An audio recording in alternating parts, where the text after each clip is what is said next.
Hey everybody, welcome to a brand new Ike Live. The show is brought to you by some amazing companies, including the presenting sponsor of Ike Live, Mystery Tackle Box MTB. It's like happiness right to your doorstep once a month. Mystery Tackle Box puts brand new lures, hot items in your hand once a month. Listen to me. Use the promo code Ike Live. Get 30% off your first Elite box or 50% off your first Pro box. That's unbelievable. Also brought to you by Tin Cup Whiskey. God, I love whiskey. This is American style whiskey cut with Rocky Mountain water. It's got a classic finish to it. I personally love the rye. It's got a little bit of a bold, spicy finish. You're going to love this stuff. Straight from the Rockies to your glass.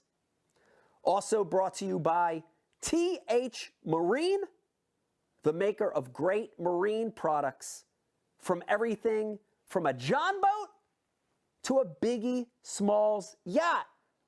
That's TH Marine.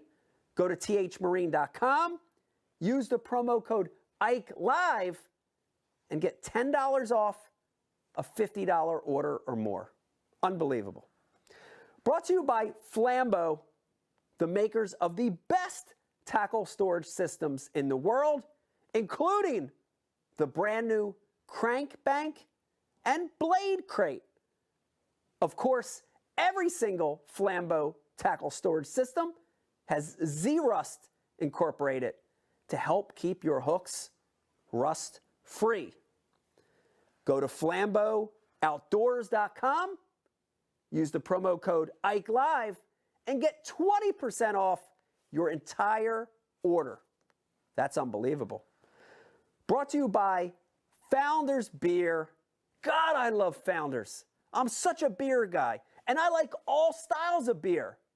Founders makes them. I want you to go to foundersbrewing.com, or even better yet, download the Founders app.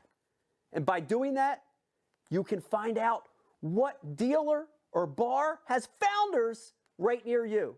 Also, they're going to keep you ahead of the curve on brand new beer releases. That's foundersbrewing.com.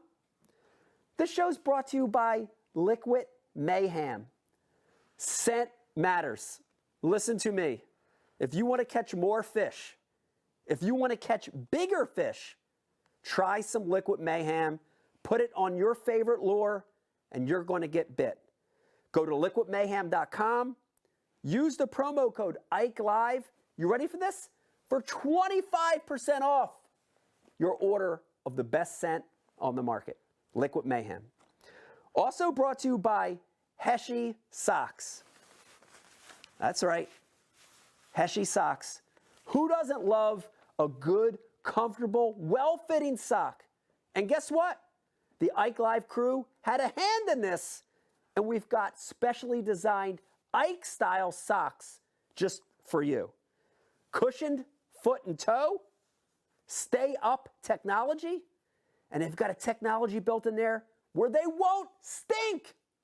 This is unbelievable, okay? Great designs, under $10, with the code Ike Live at heshywear.com. Also, they have Ike Foundation design socks. All proceeds go to the Ike Foundation. Brought to you by Torqeedo Motors, the leader in electric motor drives. If you're one of the guys like me, you have a tiny boat, you have a John boat, you live on an electric-only lake, get a Torqeedo if you want to be the fastest, most efficient boat on the water. Go to torqeedo.com. And last but not least, the Ike Live show is brought to you by Hobie Kayaks. Hobie is the Cadillac of kayaks, and kayak fishing is changing the world. Easy access, easy to get into. I want you to go to Hobie.com to check out their large array of kayak products, including the one that I use, the Hobie 360. Listen to me. Prepare yourself. Get your popcorn. Get your Founder's Beer and Tin Cup Whiskey. Get ready for a brand new Ike Live show coming up live right now. Come on, let's watch. Hey everybody, welcome to a brand new Ike Live, the show. Folks at home, how you doing tonight? I hope you're having a wonderful Thursday. I know we are. I want to welcome you to a brand new Ike Live show. This could be show 140. I don't know if that's a fact or not. I'd say that's probably factually incorrect. It's probably factually incorrect. But regardless, this is a lot of shows we've put on. Want to intro the room real quick. We got a great one for you, by the way. But let me intro the room real quick. Sitting to my left, so glad to have him back in here, the co-host of the show. And you know him. He's the crust of the show. Pete Glusik, the dean. How you doing, Pete? Thank you. I haven't heard that for too long. I know. Well, I'm glad to have you back. It's good to be back. I mean, we roomed together this year. I want to talk about that. That was so. Let's talk about we that. We haven't done that for years. That felt good. It did. That was really nice to be traveling again like that. Felt good. Pushing buttons, making plays tonight. Of course, we've got our two. What would you call them? Give them a playmakers. Name. Playmakers in with us tonight. Brian Carpenter and Rizzo. How you doing, guys? Good. Rich is over there. Riz has just like half head. Oh, there he goes. Here's his full head. See, me and Brian, we gotta get real close. You know? All these cameras, and we got this. I know. Well, who knows? This studio is crazy. Guys, it's good to be back for another Ike Live. We had a little hiatus. It's nice to be back. It feels good to be sitting here talking again. It feels good to have a hiatus. That's true. Hiatus is good. And I want to put it on you guys. We have a very special guest, friend of ours for a lot of years, but a very special guest, new to a lot of people tonight, with us tonight. Who do we have sitting over here? Bring him over here. Yakey Yake. Yeah. Come on in, Jake. Jake Haas. Jake Haas in the house with us tonight. And Jake's going to be taking over some of the Ike Live responsibility. Jake, first of all, I want to welcome you. Thank you. We've known each other forever. I've known you since you were a small boy. You're not a small boy anymore, but I'm excited to have you and very excited to work with you. Thank you. In this capacity. From our first Winter League. Yeah. Thousand years ago. Yeah. So tell Mike you're appreciative. Yeah. Well, thank you, Mike. You're welcome. Well, shower him with praise. Here is one thing, though. All of our coworkers here at Ike Live have some form of weird, strange nickname. So if you're watching tonight, first thing I want to do as you watch the show tonight, I want to task you with giving Jake a good nickname. We got to have one. And not the one I got from the Bass Nation. Not the one from Bass Nation, but we need a good nickname for you. What was that one? Easter egg. Easter egg. I don't like that one anyway. Easter egg? I got on the stage behind Mike Wolfenden, who's apparently a regional qualifier many times over. Yeah. And John Stewart said after that, I was trying to think of a nickname all day for you, and all I come up with is Easter egg. And I kind of looked over and looked back over again and was like, well, my fish are Easter eggs today. You know, gave him the whole spiel like every person does on stage.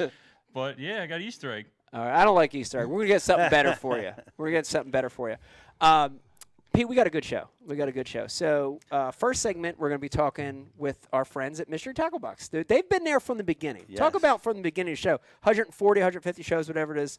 Yeah. What an awesome partner all these years. And can't wait to get those guys on the phone. It's going to be a good segment. We were, Brian and I were talking about this, talking to Ross early on when they were just getting warmed up. Oh, yeah.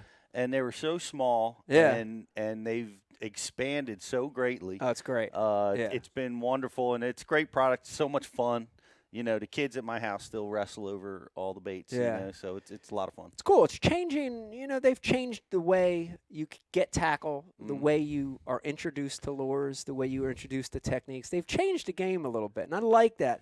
The other thing I like about, and I don't want to talk too much about it, but they're getting a lot of new people involved in fishing. And I am a big supporter of that.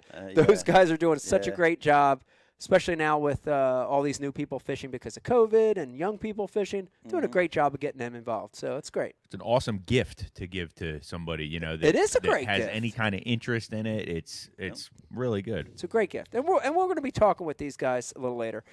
then in the second segment, and this is I don't know if I'm nervous or excited, but we have mystery guest or guests Or guestesses. coming on. Pete, That's do you know right. who they are? I might know.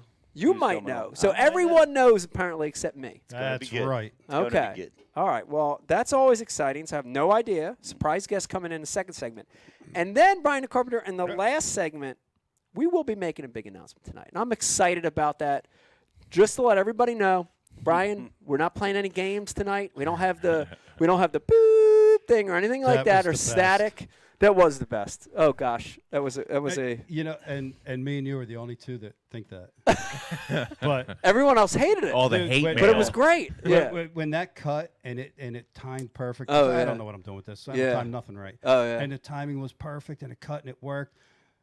Shut the show off. Me and you ran. I ran out producer box. We did like a flying chest bump. High five. Hell Doing yeah. shots. Like, yes. And then here comes the hate. And then Oh, 20 yeah. minutes ago, we start reading the comments. Unfollowed. I watched my Facebook number go down like 10,000 followers. Just Your like phone's a ticket smoking. tape. Ding. Oh yeah. Ding. Oh yeah. Yeah. Nice. Ding. Jacob Wheeler doing his dumb ding thing. Well, it was great. I kind of feel like you're doing that. You're on your road to the same thing right now. 'Cause you just said you're going to make an announcement. going to make an announcement. Everybody thinks that you're going to make Well, I'm going the to big make, announcement. Well, let me tell you this, and if you're waiting Major. for something that is bigger than big, you might get it, but it is a big announcement. It is a big Okay. announcement. I don't want to say what it is, but we will not cut people off tonight. We're actually going to make that announcement in the third segment, so I'm excited about that. Announcement about what? I don't want to talk. I don't want to Well, talk I about mean, it. we haven't even touched upon the fact that you Well, qualified for some things. yeah, it is an announcement about something that big's happening in the business and my life. Yes. So that's a good little foreshadowing what we're going to talk about. Nice foresight. Double qualified, yeah. actually, Bri. Might be triple. Could be. Oh. Real quick, before we get into some of that stuff, I want to remind everybody, Riz, we're still doing this thing, this Oh, quiz yeah. thing, aren't we? Okay, Yep. listen. If you're Heavy bag. watching over on Facebook, all they have to do, Pete, is like and share the feed, right? Like and share the feed. You're going to be entered a chance to win that. This is the world famous Ike Live gift bag. We'd call it 2021. What would you call it? High call it, Pete. Give it a high call. Oh, man, a high call? Yeah. Like a Iaconelli scale? Yeah, high call. Give it a high call. Iaconelli scale, 22.6 pounds. 22.6 pounds of Ike Live products in there. 22.6. Like and share the feed. You're going to be entered in a chance to win that. And Riz, do me a favor. Remind everybody. Dude, we want to hear from these people, right? Yep. What's the deal? That's right, guys. We got the Ike Live message board up and alive. We want to hear from you. Yes. Get the content coming Yes. in. If you're watching on Facebook, feed us some comments over there too. And guys, don't forget also we got an Empire cover giveaway that we're going to be announcing at the end of the show as well. And it's not too late. If you haven't seen that post, get over there, comment, tag some friends, and you'll be entered in to win an awesome Empire cover that kept my boat dry all day today through torrential rain, torrential downpours. Torrential. Yeah, Empire covers are awesome. They make a cover for anything that you've got, dude. John boat, kayak, full-size Legit. bass boat, The piggy smalls. next hurricane's coming. Get your cover Yes. on the boat. Get your cover. Also want to remind everybody, Brian the Carpenter, we got a beer of the night tonight, and I am thoroughly enjoying this one. This one happens to be a new one for me too, Pete. This is Founders Scarlet Dawn IPA. Not used to seeing Founders in a red can like that. That's a No. little strange. Yeah. But what a great IPA. I got to say, this is tasty. I'm liking So this. it's along the lines of, they're all day. It's a session IPA. Yep. High drinkability. And Red can. Session Red is what Session they're red, calling so it. it's Yeah. got some of that malt. Oh, You know what I yeah, mean? I like it. That's delicious. Oh, jeez. The It's sound. tasty. Did you hear all that? That's great. I'm going to hear it in my sleep tonight. I know. Let me also, before we start the show, want to thank our military men and women, active veterans. Thank you guys for what you do. It's a crazy world. Our policemen or firemen or EMT or doctors, thank you guys. Still crazy. This world's crazy, Pete. Would hope it'd get back to normal sooner or later, but it's not happening. I do want to pick up the conversation real quick where we did get to travel again this year a little bit. That was so awesome. That was cool. Between some of the Toyota series and the Opens, we got Right. to spend some time Oh, together. that's right. I It forgot. was nice. We did the Toyota. Yeah, too. it was Yeah. nice. It reminded me of old times. Yep. All these years later, does it feel the same? Is there things that have changed? Does it feel like old times? It felt like things have changed a little bit because let's be honest, the places that we stayed at were a little bit higher than Nicer. a little bit nicer than the Way places nicer. that we used to Yes, stay at. yes, You know, yeah. and that was kind of cool. Yeah. And McGraw was with us. It was nice to for have the John opens, McGraw have with one us. of our buddies with us. But it was, it's just it kind of felt like you were just getting right back into it, like pick up right where we left off. Yeah. You know. Yeah. Which was cool. All of us waiting for you to get in off the lake because you're fishing until midnight. And, Yeah. Just it's really cool to have those high level conversations. Yeah. About fishing. Yeah. Yeah. And I miss that part of it. But it just felt like seamless. Like I'm thinking about Thousand Islands, man. Just parking. We all knew how to do this thing. Yeah. You know what I mean? We've been doing it so long, making it easy on each other, and hanging around, having dinners was really cool, and it was fun. It's very cool. It gave me a level of confidence, just in the situation where I'm rooming with people I know, my friends, my buddies. That I feel like I fished better in those 3 opens and the Toyota Series because I had that. You know what I mean? Yes. Like, I don't know that I would have performed as well if I was by myself, stressed out, and, you got to come back, you got to talk to your buddies, you got to have dinner. Even if it was just cold pizza, you got to. You're in a comfortable environment. You know what I mean? Like you can kind of let your guard down. You don't got to worry about like, am I leaking bad info in front of somebody that like I don't really know? And I'm sure you guys talking to each other, you're comparing notes, bouncing ideas off each other. That's awesome. Yeah. Thousand Islands was a big one because I had I felt like a lot of pressure in that one to have a good event. And, we really flushed out a lot of some of my decisions. I was influenced by you guys, and I appreciate that. It was a monumental decision it was that tough, you had to make. Tough decision. My God, yes. I mean, you were it was weighing on you all night. Oh, yeah. I couldn't sleep that night. I could imagine. Oh, yeah. You know? I'll never forget the morning, Riz, the morning of. We're getting ready for takeoff. My number is about to be called, and Mike's coming over. Which way should I go? Left or right? Left or right? I go left or right? And that was that was awesome. Yeah. And you made that decision coming out of the checkout, man. Yeah, and it was the right call. I made it. Gone out of the checkout. Like literally had not made up my mind until they called my number. Yeah. And that's a tough thing because Brian, I think you've drawn some guys before that they don't know what they're doing. And I hate that because I like structure and I like plan. But I really didn't know. And they called my number and I went out there and I'm like, left or right, left or right, left or right. And it was just, there were more things on the right that made sense than the left. Yep. And that's ultimately what made me make that decision and turn right. You know? And it was a good decision. And, because we were talking about it and you were, my call was go right. That was my call for you. Yeah. But here's my secret. I knew whichever call I said, you were going to make the cut. That was. Well, thank you for that vote of confidence. Well, it was because I knew if you went to the lake, you were gonna be able to get around them out there because I had been out there. That's where I was going. Yeah. You know what I mean? Yeah. I knew that they were there, and it just was the amount. You would get 20 there. You're in. Yeah. So if you landed on them, you could get 25. Right. Yeah. So I felt like either way you went, you were in. Yeah. But I could just read it in your mannerisms and the way you were feeling and thinking and talking about stuff. You had that area wired, and you had that super long day. Yeah, super long day. That was the right call. It was safe. What time were you guys getting sent out for those days where you're checking in at 7:30 p.m.? In the opens, it seems like 7:30. Yeah, in the opens, awesome. it was pretty much safe light, but they had so many flights that's why you saw those late weigh-ins. I mean, what are you getting, a 11-hour tournament day? Yeah, Just that's damn about. Yeah, that's awesome. It's half as long as our practice days. Yeah. Well, they do it differently. Like the BFLs are the MLF style.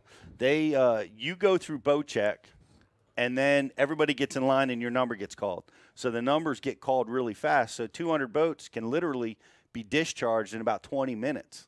That's about all it takes on the BF. Now, the Bassmasters do it differently. You go through boat check and live well check as your number's getting called. So it can take, for 200 boat field, you can be boat 200 and you're an hour late. Right. You're an hour Takes behind a lot everybody. longer. So you Yeah. lose a little time in the morning. Yeah. But you get that. I still in the feel like you're afternoon. getting the longer day, though. Oh yeah. Yeah. Well, see, I like it. You had to me, that's the perfect draw, and I don't care which day it is. But one day you're in first flight, and the next day you're in last flight. Right. That's my perfect scenario. Because Instead of being in the middle. What do instead you of being in prefer? the middle, Yeah. if you're in the middle, you get these average days. You never get to a spot first, Right. and you never get to get a long Right. day. Right. What's your preference? On when to get first flight, Yeah, like would you rather be first flight or last flight? either. On day one, I prefer. I just want that draw. Right. I either want to be first or last because Gotcha. I know I'm going to get my shot. You know? That's me, first or last. Yeah. Mostly First or last. last. But I tell you, it was nice fishing with you again, traveling with you. It felt really comfortable. And the Northern Opens and the Northern Toyota Series this year were places we fished for a lot of years. So that was Yeah. nice, too. You It know? was. Yeah. And I want to put you on the spot, Pete, and say that you dominated the BFLs this year. Oh, thank One you. AOY. Yeah, appreciate it. Congratulations. Good job, man. Great Thanks. season. Yeah. That was cool. yeah. Very Peach. dominating Yeah. win. It was nice to watch it from afar. So good job. That's really cool. A lot of fun. Yeah. And you know what else? We might fish together again. What do you mean? I didn't realize this, but the winner, I guess it's a long shot, but the winner of the BFL regional Yeah. also qualifies for the Toyota championship. Oh. Ooh. I I wouldn't call it that long of a shot at all. No, that might happen. Well, When is your regional? Calling that about a 12-foot putt. That's on the Potomac, right? October 14th. Oh. Fishing should be good by then, I'm thinking. Should Yeah. be a lot better than what we had. It should be different. You Yeah. know, I think it's going to be a lot different. Should be a lot different. Yeah. So I didn't realize that. So yeah, we might see each other again. But you know Wow. what? I just want to comment about, like, as we've been doing this such a long time, and you travel by yourself, and you're doing these tournaments. There's so much pressure. What a treat it is to be around with people you like being around. Oh yeah, that's nice. You It's know? nice. Yeah. It's so cool, and you were there, and Tim was there, who's new to our group, but he's fished Yeah. with me in the BFL. I was going to give a shout out to Tim.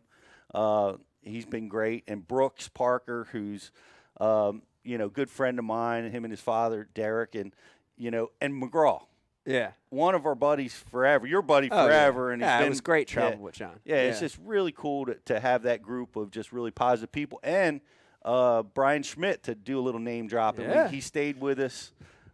He stayed with us a little while. Yeah. Or at the one tournament at Oneida. Just really cool to be around people that you enjoy being around. Really makes that experience when you're doing bad, when things are struggling. It's good to have that. You know. Felt good. Felt good. Mm.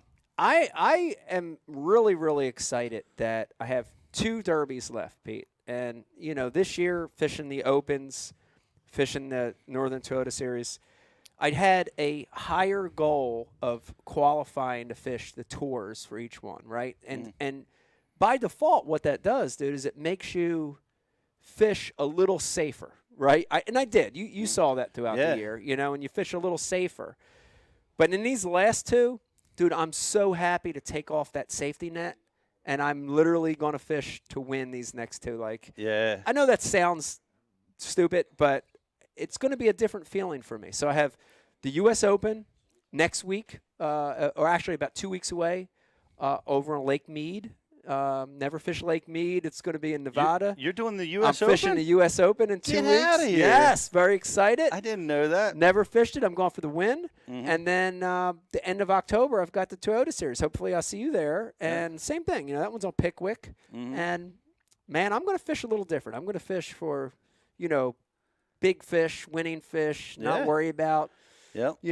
Points pounds and yeah. points and all that stuff. Yeah. So I'm excited to sort of take that off and fish a little different. I got to say, in the last several years, that is how I fished the Opens and the BFLs and everything. Yeah. Because the points, it seems like this direction.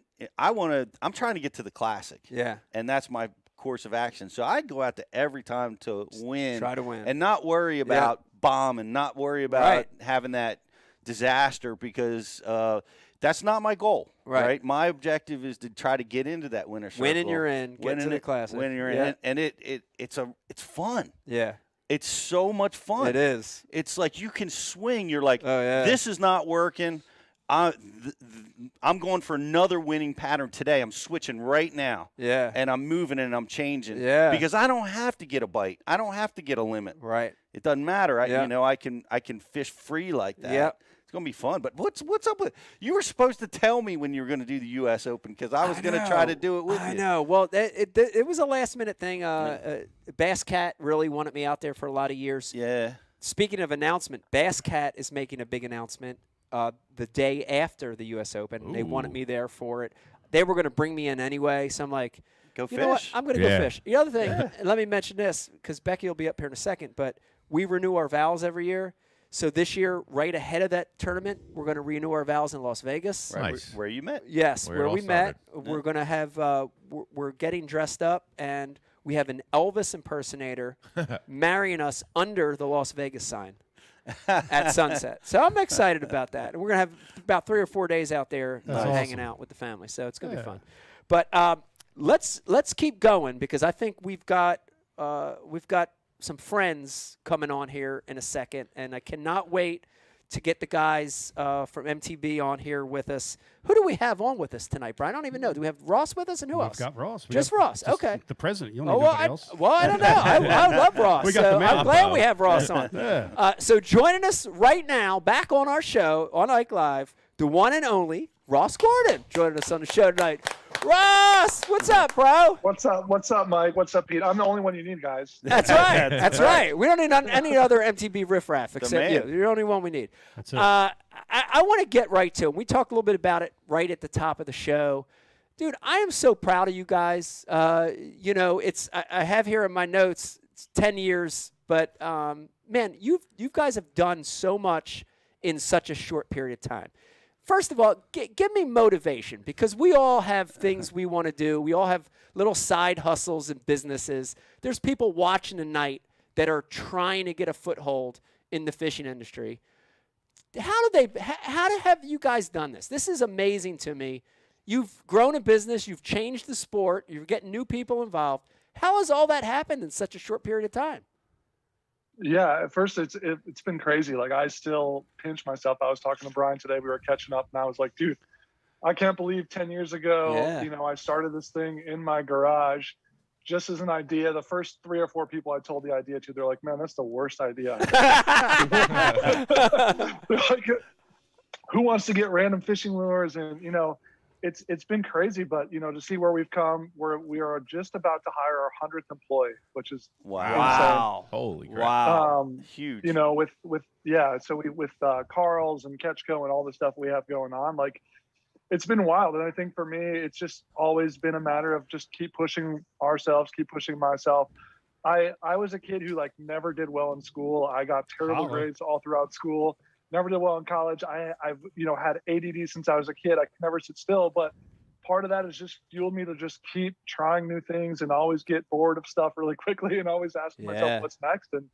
And still we still have a bunch of stuff I'm super excited about in the works that we're working on. And it's been crazy. Wow. It's what a success story in the fishing industry, Pete. I know over the years, since the 60s or 70s, there's been a lot of success stories. Mm-hmm. But I can't think of one as successful in such a short period of time as MTB. Is that crazy or what? It's amazing because I know I met Ross, must have been shortly after you got started.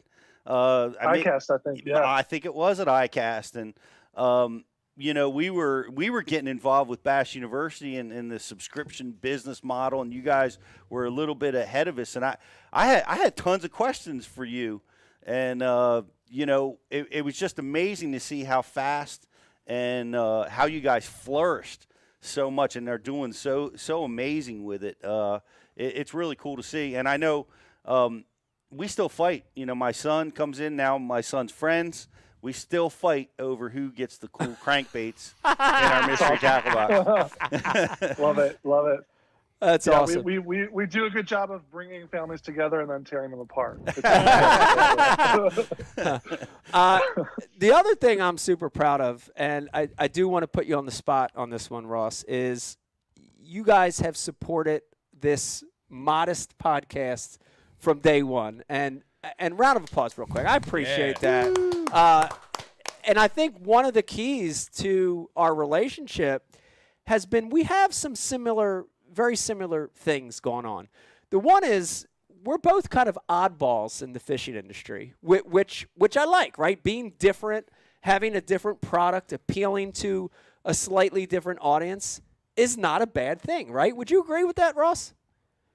Absolutely. In fact, we have in our office, in our headquarters, we have a cutout of Carl. He's holding a poster and it says, "Do not conform."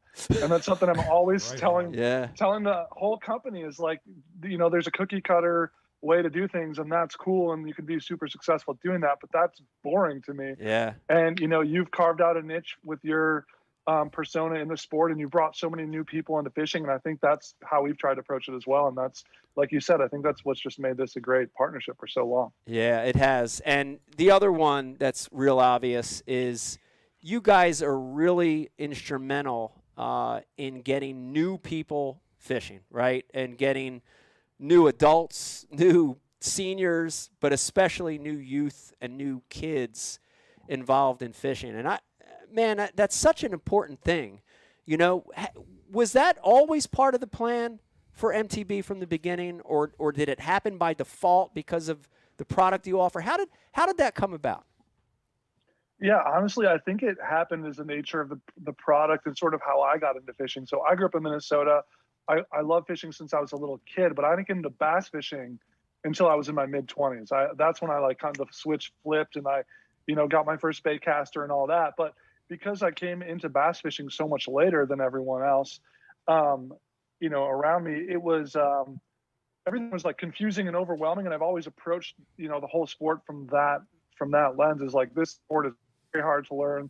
It's very intimidating. It's very overwhelming. Let's simplify. Let's make things more fun. Let's make them approachable. Yeah. And what better way to get kids into fishing than having fun, making things easier, simplifying it. And that's just been a part of our brand, and it's been awesome. And we're always trying to think of new ways. How do we bring more people into the category? Yeah, it's been amazing to watch it. And, Beck, we've talked about this in other shows, but I want to bring it up again with Ross on the line here, which is COVID has changed the world, right? There's a lot of negative things that have happened out of COVID. But one of the positives is a lot more people fishing, a lot more people engaged in the sport. Surely, Ross, you guys have seen an increase with new participants, new subscribers to MTB. All that has come with COVID. It's a good thing, when you look at what's happened to the world. I'm so glad there's more people fishing. There's more people subscribing. It's a good thing. Absolutely. Silver lining through a tough time for everyone. Yeah. But, we've seen record numbers of fishing license sales the past year and a half. People who have already been fishing are participating more than they have. It's not always fun on the supply chain side. Right. You read about stuff in the news with shipping times and all that stuff is very real and it can be stressful, but it's been great for the sport, and hopefully we can all build on this momentum and keep as many people engaged for as long as possible. Yeah, it's so true.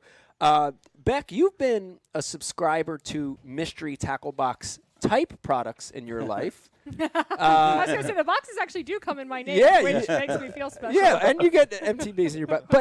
But what's interesting is you've engaged in this kind of product before in your life through other things, right? Through jewelry, through cosmetics, through fashion. Is that true? It's true. It is true. And it's just as good in the fishing world. It is. It's fun to get that box. It is fun. It is fun. Pete belongs to the Kibasi of the Month Club. He does. He does. That's right. It's an important subscription. Kielbasa is a great thing to have, It's a great thing to have. I do want to request, Ross, though. I know we talked about, how we wrestle for the lures, but is it possible, or maybe you can offer that as an option for those people like me that have trouble getting to their mystery tackle box that comes to their house? Is there a brown box, brown paper bag, incognito box? Incognito. Yeah. Mystery Tackle Box Anonymous. Yeah, we have to work on that. It's a real problem. Yeah, just make like a box you can tick on your subscription. That would be helpful. I'd appreciate that. It's like the mystery I like it. Right, the mystery. The mystery. For mystery. Right. And you can hide it from your significant other if that's a problem too. See? It is for some people. This could be big. I know. Ross, I want to change direction a little bit and talk about how content has changed the fishing world. And you guys have been so good at it. A lot of your partners in the digital world have been good at it. We've been okay at it, through Bass University and Ike Live, and, we've tried to stay ahead of the curve with content. But I want to get your viewpoint on it's sort of a controversial topic in the fishing world, and you have a lot of old school thinkers that do not agree with these young content creators and, how the fishing world is changing and going to digital content and YouTube. And you have some resentment from people. That to me is horseshit, because I see how new people are getting involved in the sport because of it. But what's your stance on it? How do you feel about the controversy behind this content creation? Yeah, it's a good question. So I started my career in advertising. I was a writer at an advertising agency called Leo Burnett, and I was on their digital team. And early on, like when YouTube was just becoming a thing back in like the early 2000s, there was a saying that everyone in the company would say is like, content is king. Yeah. And they would always talk about how content is going to be the next, mover of eyeballs. If you can create amazing content and you keep people engaged, you can sell products, you can teach people things. And so I've always been a believer in content since I first, got out of college and started working. And with Mystery Tackle Box, I learned to fish when I told you I was getting into bass fishing in my 20s. I was watching John B videos when he was a 13-year-old kid on YouTube. There was literally nobody else making fishing tips videos.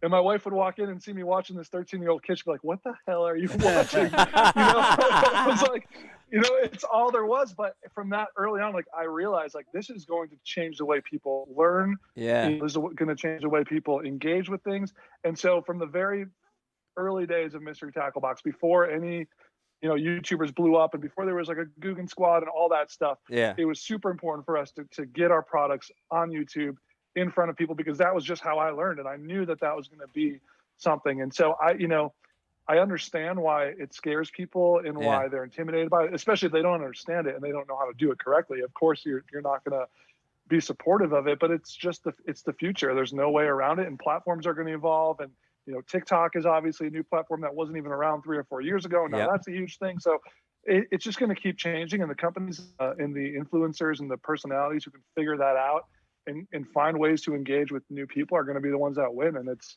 just that simple, in my opinion. Yeah, he hit it right on the head. And Ross, you just said new people, and I think that's really, really important.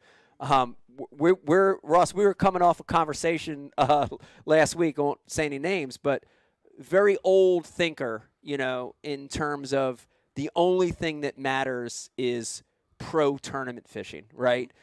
Fishing the BPT, fishing the elites, a logo on your jersey and fishing that tournament are the only thing that matters. And, our argument was that's such a small window, right? That's such a small window of people that follow. That are interested in fishing. Right, that follow hardcore tournament fishing. But, with content and with engaging new people, dude, that pool is so much bigger. And you guys are doing such a good job of that. And I think, that to me is where this content creation, staying ahead of the curve, reaching new people, that's how you grow something. That's how you get to new people and make something bigger, and you guys are doing a great job at it. Hats off to you guys. I appreciate that. Yeah, it's funny because you talk about the tournament anglers and, someone thinking that that's the only way to go. For the first 8 or 9 years, not the first 8 or 9, probably the first 6 or 7 years of the company, we specifically didn't sponsor a single tournament angler, let alone, multiple. The podcast and stuff like that was super cool because it was content. But in terms of finding someone and sticking a logo on their jersey and hoping they win a tournament and sort of playing that lottery, like that just wasn't in our house. We were, going to put all of our advertising budget into digital, social media, influencers, all that stuff. And now you're seeing those worlds collide, such, yourself. You got guys like Brian Latimer who are creating amazing content on their YouTube channels. Industry vets like Scott Martin now have successful YouTube channels. So it's cool to see how some people have started to get it and they're understanding how to create content in these mediums. And it's great for the sport.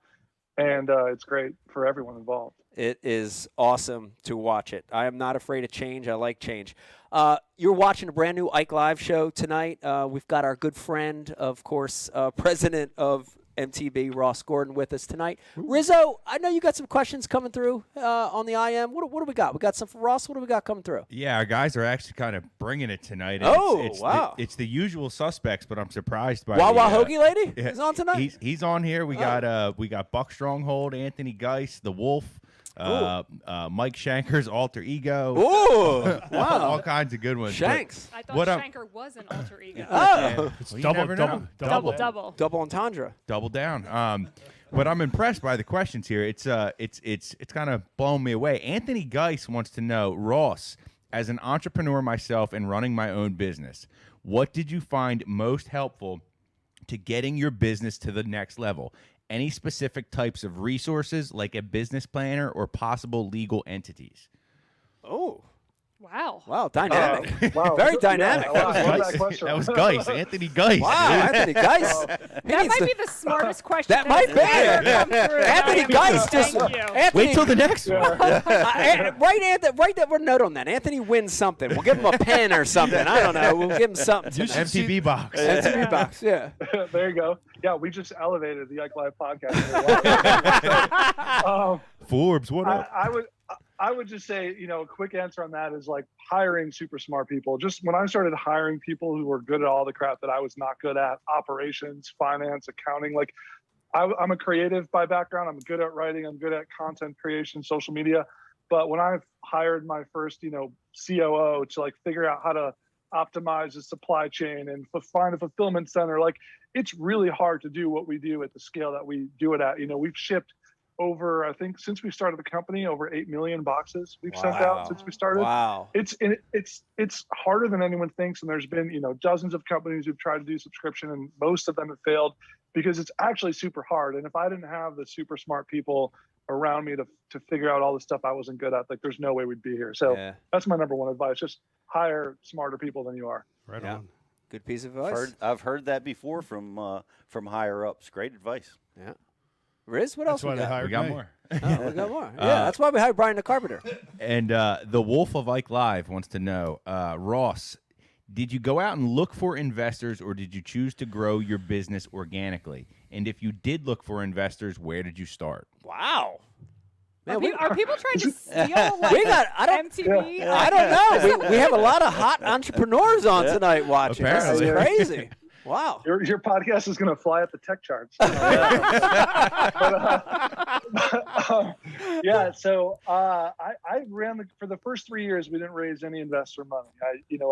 Me and one of my co-founders, we put in a little bit of money ourselves just to get it off the ground, and then we just ran things as tightly as possible. Like maxed out my credit cards, didn't sleep a lot, almost ran out of money like 5 or 6 times along the way, and at some point when we knew we had something that was growing, I think it was around 2015, we had hit like 15,000 subscribers, and we're doing a couple $1 million a year in revenue. I was like, holy crap, this thing is like a real company. And we had 6 employees and the wheels were like about to fall off. We just couldn't keep up with anything.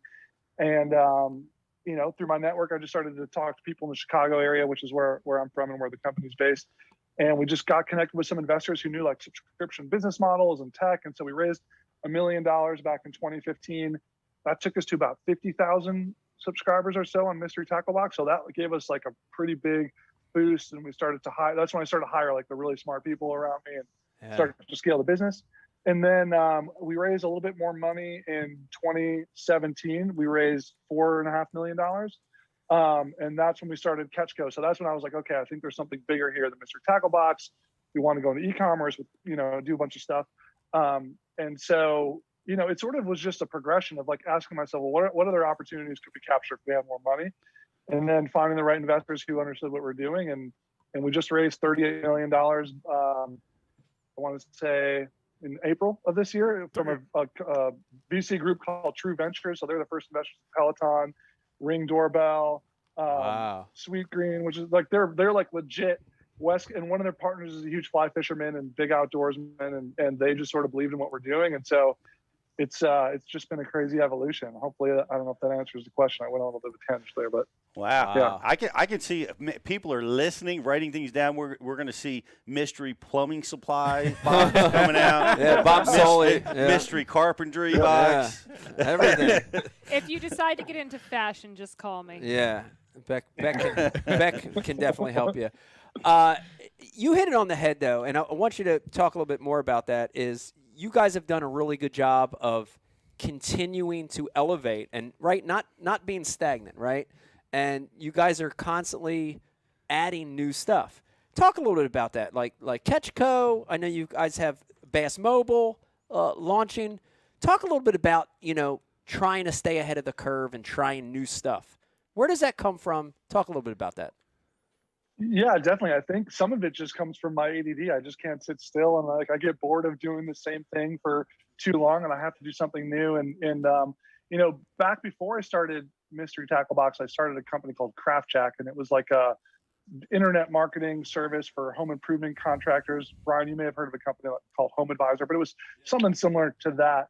And I sold that company early on, and that's when I started Mystery Tackle Box. But all my friends are always like, "Oh, you're going to be the guy who comes up with like a new business idea every year." And then once I got into fishing, which is something I'm passionate about, I never wanted to go do anything else. So in order to stay interested, I just had to keep doing new things within fishing. And so I started BioSpawn, which is a soft bait company. Started that back in 2013 with a friend of mine, and sort of started to understand the process for designing lures. And so, fast forward to 2017, when we were growing Mystery Tackle Box, and I was thinking about Catchco, I sort of already knew how to do soft bait design, and we pulled BioSpawn into the Catchco umbrella. And then, we wanted to do e-commerce, and we're like, well, Mystery Tackle Box probably isn't the right brand to do e-commerce under because it's going to be confusing for people. So let's take Carl, who was sort of the spokesperson for Mystery Tackle Box, and use him to create Carl's Bait and Tackle. And so we've just sort of strategically tried to ask ourselves, what can we build on? But when I take a step back and it's like, well, what are we doing at Catchco? I tell people we're trying to build the ecosystem for the modern angler. Let's create amazing products, amazing content, and amazing shopping experiences, and just try to do that for modern anglers in the best way we know how. And that sort of guides the things that we do or the things that we don't do under the Catchco umbrella. Wow, that's awesome. I think, Pete, that's something to aspire to, even for a lot of the businesses we have, right? To continue to elevate, to keep thinking. I think sometimes you get too stagnant, right? Things are working. This is cool, and you just kind of stay on your laurels, but constantly elevating. It's Leave pretty the important. Senko for another 15 seconds. Right, just keep throwing the Senko, the black Senko everywhere another you go. 15 seconds. I'm just saying. Dude, it's another 15 seconds. Never stop throwing that bait. But BioSpawn has one, I'm sure, Ross. Absolutely. But what's this? What's the Bass Mobile? What is this project that you have going on? Yeah, so the Bassmobile is actually something we just launched. I want to say right around ICAST, right after ICAST. But we basically took an RV and we retrofitted it with like a giant bass around it and kind of spray painted and graffitied the thing with all of our logos and fishing stuff. And we're basically going around the country doing in-person fishing activation events at like state fairs, concerts, different events, and it's a great way, another great way to get kids and families into fishing. And so, hell yeah, if you go to bassmobile.com, you can see all the stops and everywhere we're going. But it's sort of our first in-person cross-country experiential road trip, with fishing. That's Very awesome. cool. It's like the Oscar Mayer Wiener hot dog Exactly. truck, Exactly. which I see occasionally in my travels, and I love it. You mentioned your spokesperson, Carl Von Dibble, and I got to tell you, one of the best things that ever happened in my entire life, I would put it up there with meeting Becky. I would put it up there with winning the Classic and winning AOI. I would put it up there with the birth of all my children. Brian the Carpenter, sixth grade. I would put it up there, yes, with Brian the Carpenter. Was when your KVD met the real KVD at the Bassmaster Classic. I gotta say, Beck, man. that was one of the best things I've ever seen in my entire It was life. great. That Ross, was would so you cool. agree with that? Oh my God, it's top 5 for me too. That was 8 years in the making, and it was funny because every time there was an ICAST or a Classic, I don't know, are they going to see what happens if they bump into each other? Should we, shouldn't we? And it was always this unspoken thing. It's like, Carl, just avoid him, go the other direction. And then and it was, on your podcast, I believe, right? Yes. Yeah. You were talking to Carl, and Kevin came in the background, and they hugged it. Like, it was just perfect. The whole thing was like a perfect moment. Oh, it was so It was good. so So cool. good. It was so good. Yeah. Dude, that's funny you said that because I can now close my eyes and imagine your Carl like nervous to meet KVD. so And he's got his hands under his armpits and he's rocking back and Sweating. forth, sweating, Man, I could just visualize so that. funny. His face, like he wasn't sure what Yeah. was going to happen. Right. Like the nervousness just screamed out of him. But I thought Kevin accepted him really no, well. no, It was great. I mean, it great. turned Yeah. out perfect, but Yeah. his nervousness made everyone nervous. It was so good. And the funny thing is, like, a lot of people now, I don't think, realize that Carl Von Dibble, KVD, was like sort of started as a spoof on Kevin Van Dam. Like, back in the day, it was, we called him other KVD, and it was like very front and center. And now he's kind of Carl. And so a lot of the newer people who sort of come on board to Mr. Tacklebox and Carl's in the past couple of years, they don't necessarily get the joke. And so it's sort of like the fact that was just sitting there in the background, like, it was just amazing. Yeah. Wow. I mean, what a great, that's funny though, because Kevin's the most straight-laced guy Yeah. in the entire sport, so to have him as that sort of inside joke was perfect choice. It's so great. Oh, he was great. Kevin was awesome. Kevin was awesome. Yeah. Yeah, he loved it. He loved it. He did. He loved it. Ross, I want to talk about what is we've got a good handle on knowing that we need to grow the sport. You guys are doing a great job. We try to do it. People are watching and listening right now, and they're saying, I want to get new people involved. I want to try to help get kids fishing, kids outdoors. Give them advice. Do you have advice on how to start new people fishing? Yeah, I mean, there's a couple of ways that are top of mind for us. One, obviously, if you, if you have kids or you have friends who have kids, like, just encourage them to take them out. Kids, I have a bunch of friends who have kids who are, anywhere from 4 to 10 or 11 years old, and they're always asking me questions about fishing, and the mom or dad wants to take out the kid, but they don't know how. Yeah. And I'm just like, dude, I'll take you guys out. Let's go together. Like, let's go figure this out. Like, you sort of have to step in and be a little bit more proactive and just, try to facilitate that, because a lot of people, like, you don't realize how many people in your social circle who don't fish, their kids are probably interested in fishing, or at least half of them are probably interested in fishing. And they just need that little nudge or someone to invite them out and show them along. So that's a big one, posting it when you're fishing on social media with your kids. Like, when I do that, that's when all my friends reach out, like, oh, that looks so fun. I want to take, can my kids come next time? So that's one way to do it. I mean, there's a lot of ways to donate to different foundations, that help kids fish. You obviously have a great foundation. There's a lot of other foundations out there. So if you have tackle you're not using, if you have leftover stuff, don't throw it out. Find somewhere to donate to. Yeah. Those are some of the bigger ones that I'm really thinking about a lot. Yeah, and I got to tell you, and I'm saying this as a true believer, this is a great way right here to get kids involved. And I'm telling you, I've seen it from so many people. So many people approach me, and our son, Vegas, loves this box. Oh, yeah. And he gets other boxes, right? He has like a building box, like a science box. Yeah. And getting this once a month, like having it put in front of you, makes you want to engage in the sport. So if you're watching and listening and you've got kids you want to get involved in the sport, you've got new people you want to show the sport to, try the MTB box. It's definitely something that'll get you involved in the sport. Ross, before we let you go, what's next? Is there anything next? Is there anything new? I know your mind is spinning every minute of every day. What's next? What do you got next? Yeah, so a couple things we're working on. One, we just actually acquired a company called Postfly, a fly fishing company, fly fishing subscription box that I've known the founder for a couple of years. So we just closed on that deal 3 or 4 weeks ago. And so new category for us, fly fishing is never something we've done before.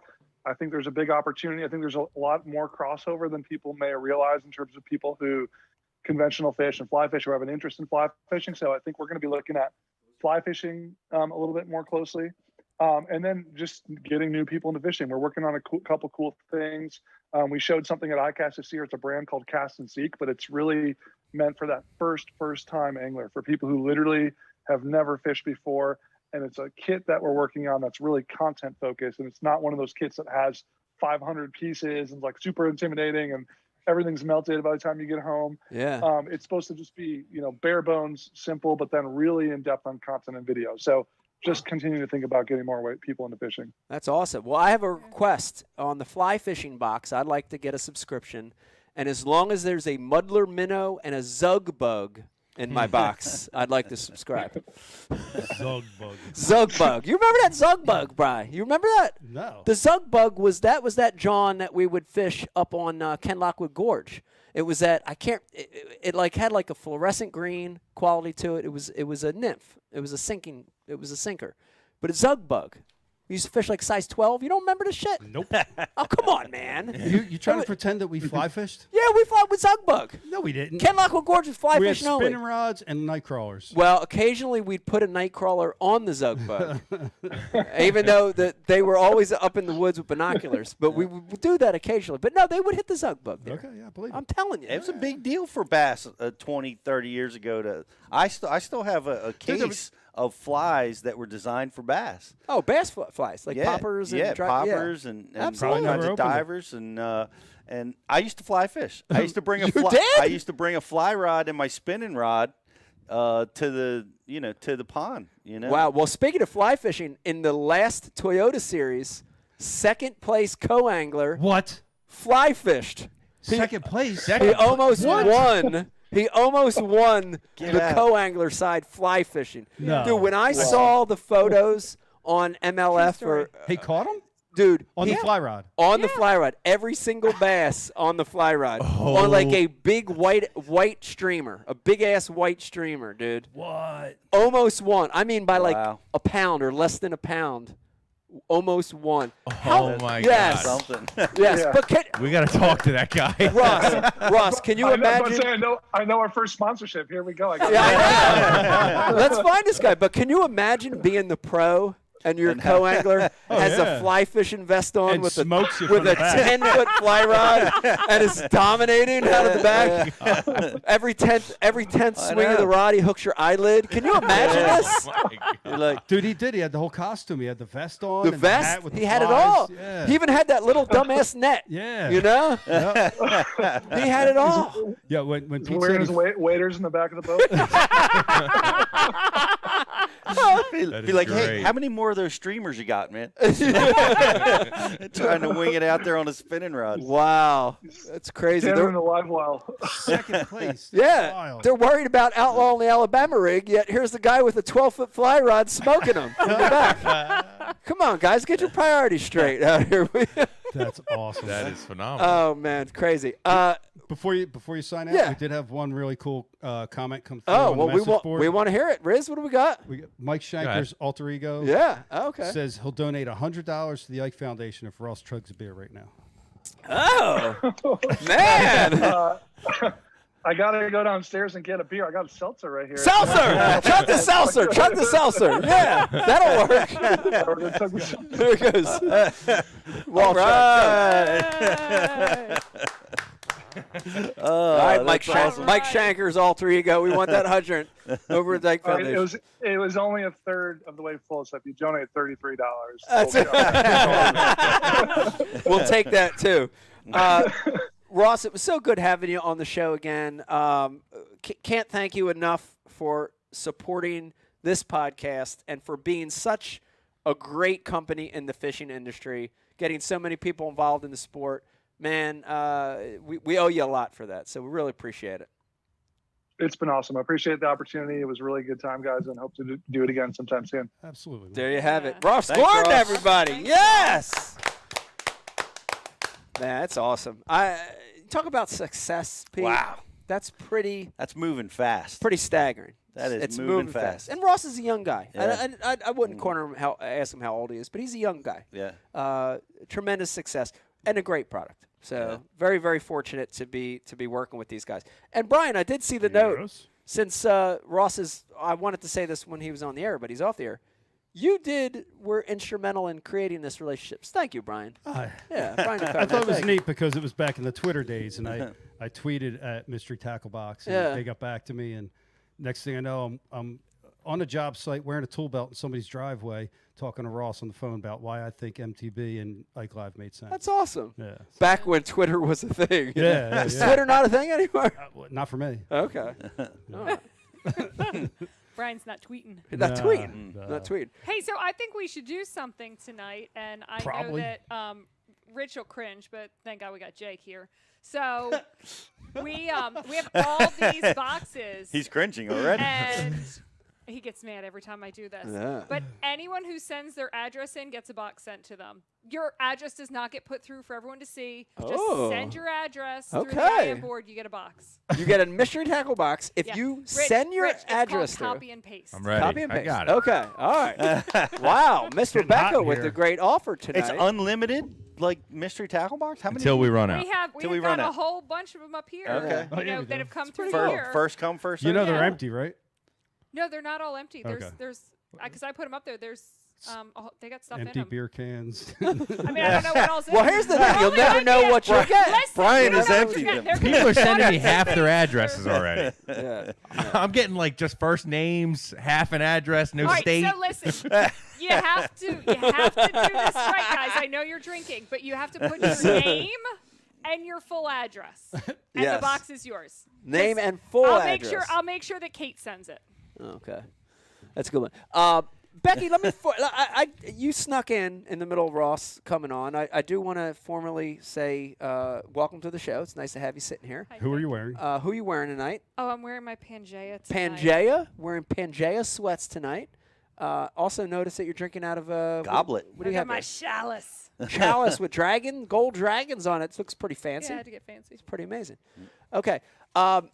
Let me remind everybody watching, too. Rizzo, like and share. If you're over on Facebook, like and share this feed. You're going to be entered a chance to win the world-famous Ike Live gift bag, of course. And 22.6 pounds. 22.6 pounds. And I think we'll Mega. take a little bit of a break, Yeah. Ryan. Commercial break. Come right back. Okay, so here's the thing. Let me get everybody hyped up here. Special mystery guest coming on this second segment. I have no idea, but it sounds like these might be pretty good guests. It's going to be a lot of fun. A lot of fun. Okay, hang in there with us. When we come back, second segment, mystery guest on Ike Live.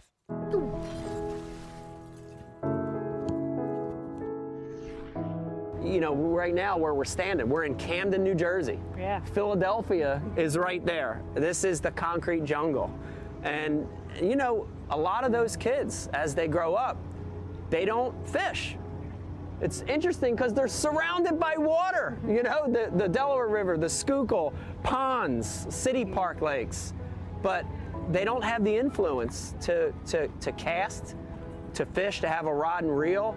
And that became our focus, you know, is to target kids in what we call non-traditional areas, you know, urban areas, city centers, where the population's high, and let these kids have the experience. You know, it's amazing. I mean, some of the experiences we've had, whether it's Central Park in New York City, here in Camden, other parts of the country, even just casting.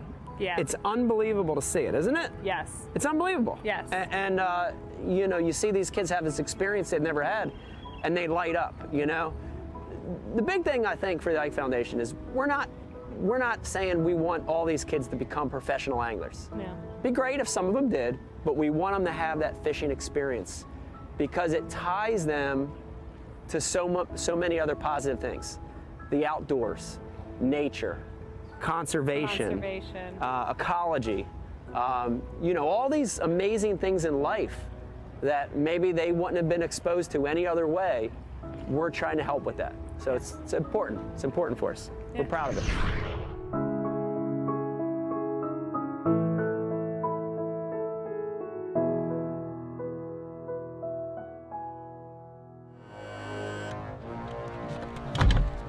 TH Marine has been producing top-of-the-line marine accessories to rig boats from transom to trolling motor for decades. From jack plates to fish care to LEDs, TH Marine has you covered.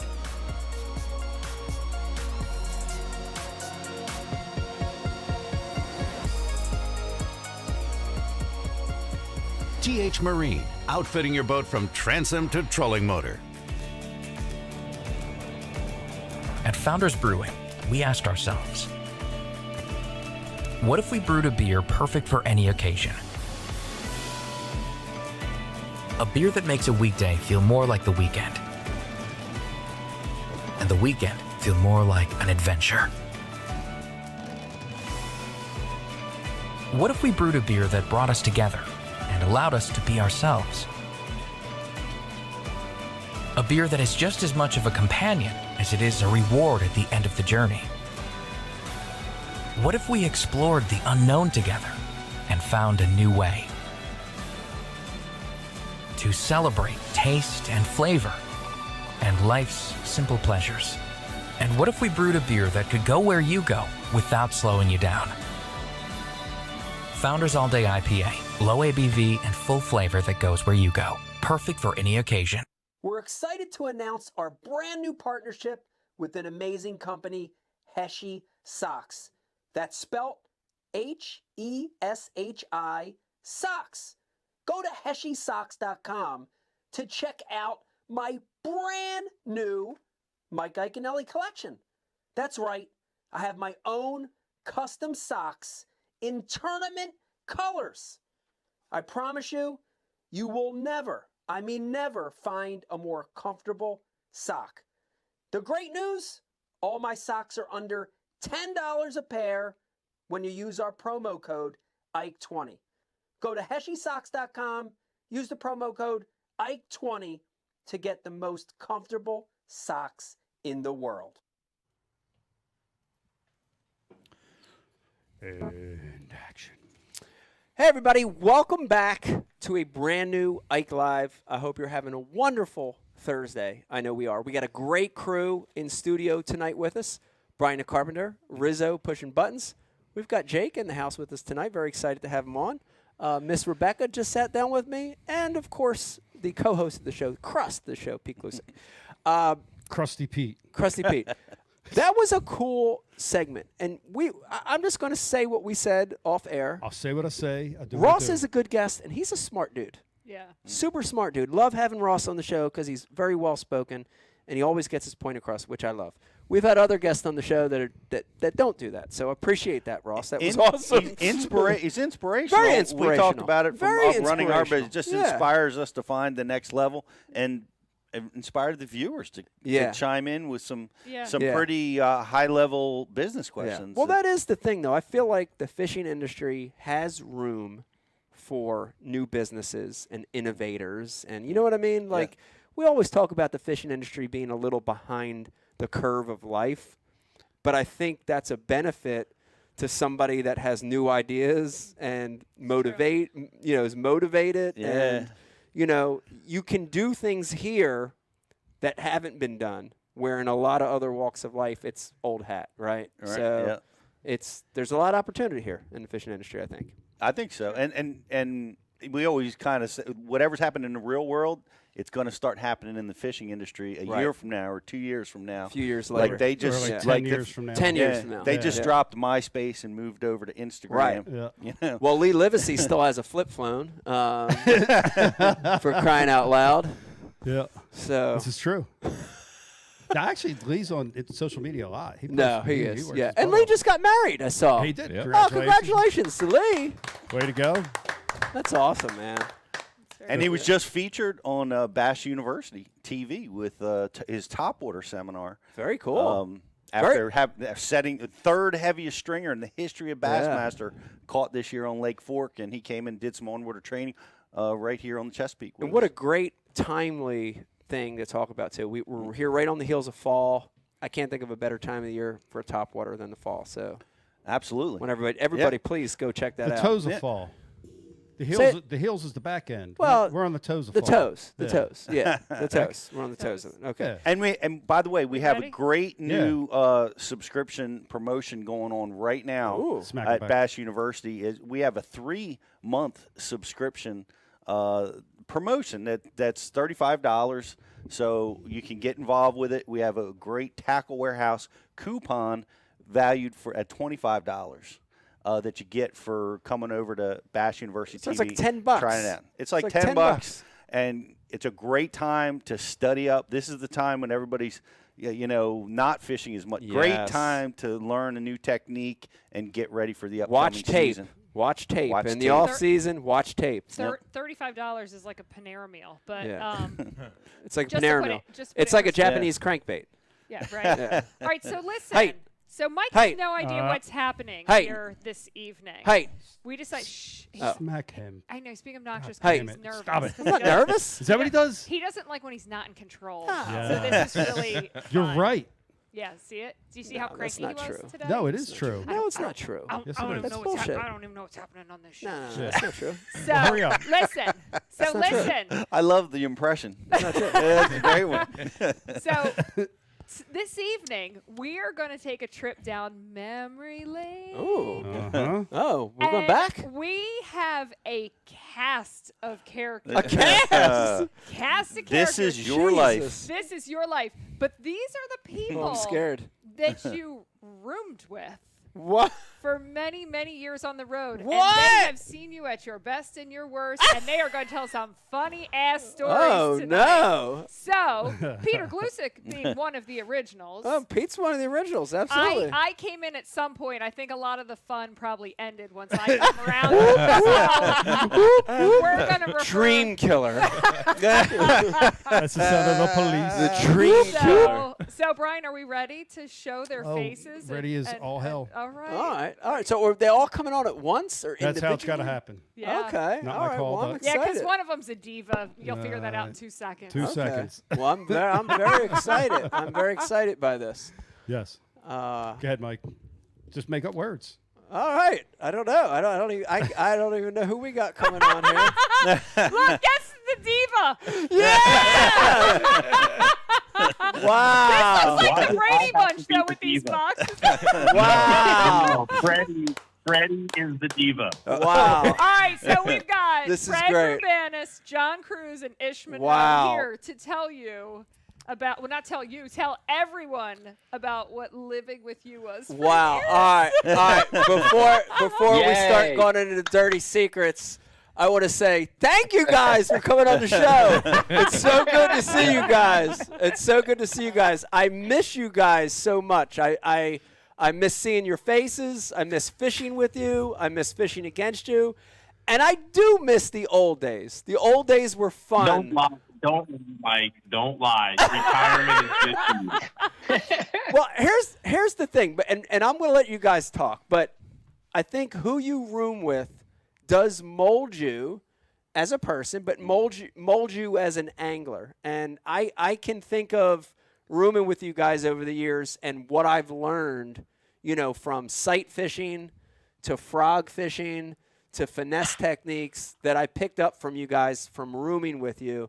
And that's invaluable. Like the year that I won Angler of the Year, I caught frogfish and sightfish that year. And they're two of the things I could never do. And, rooming with Ish and Freddie and John and from line choice to rod choice to, having the balls to throw a tube that's 8 inches on a bedding fish. There are things that you wouldn't do on your own that I give these guys a lot of credit for. So, guys, it was great experience all those years rooming with you. Amazing. So I guess that's where my anger issues come from. Yes. My anger. When I get angry on the water, where does that come from? That comes from Mike. It definitely doesn't come from John. It was a learned It's behavior. okay to let it out sometimes. It's okay. It is. And sometimes Yeah, it's not definitely okay. I'm gonna pretty much let Mike can off you the guys- can hook you guys hear here. And what's that? We can hear you, Freddie. We can hear you, Fred. Okay, awesome. Awesome. I had to move around the building a little bit. We're out here in Arkansas in the middle of the woods, but Fred, move to the Mike, part I of the learned building so with light much on. that year. 2006 when you won Angler of the Year, just rooming with you. Freddie, go I'm to gonna the let light. Mike off the hook here on the good old storytelling because I've got to actually go. But I just want to say it was definitely awesome and amazing rooming with Mike to see the transformation of winning the Classic and winning Angler of the Year and Becky coming along into his life. Like, I mean, all of us were there for that, and I just say it's an awesome, amazing experience. You know, Pete's been there multiple tournaments as well. I guess we changed his name now to Krusty Pete. Krusty. He's old and crusty now. I like the old original name, and we'll let the fans see if they know that one. But Ike knows definitely what we used to call Pete back in the day. Uh-oh. I don't know if I remember that. There's so many nicknames now.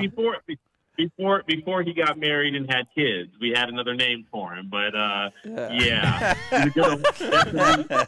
Yeah. I thought we were roasting Mike. I know, right? Now we're roasting Pete. Now we're roasting Pete.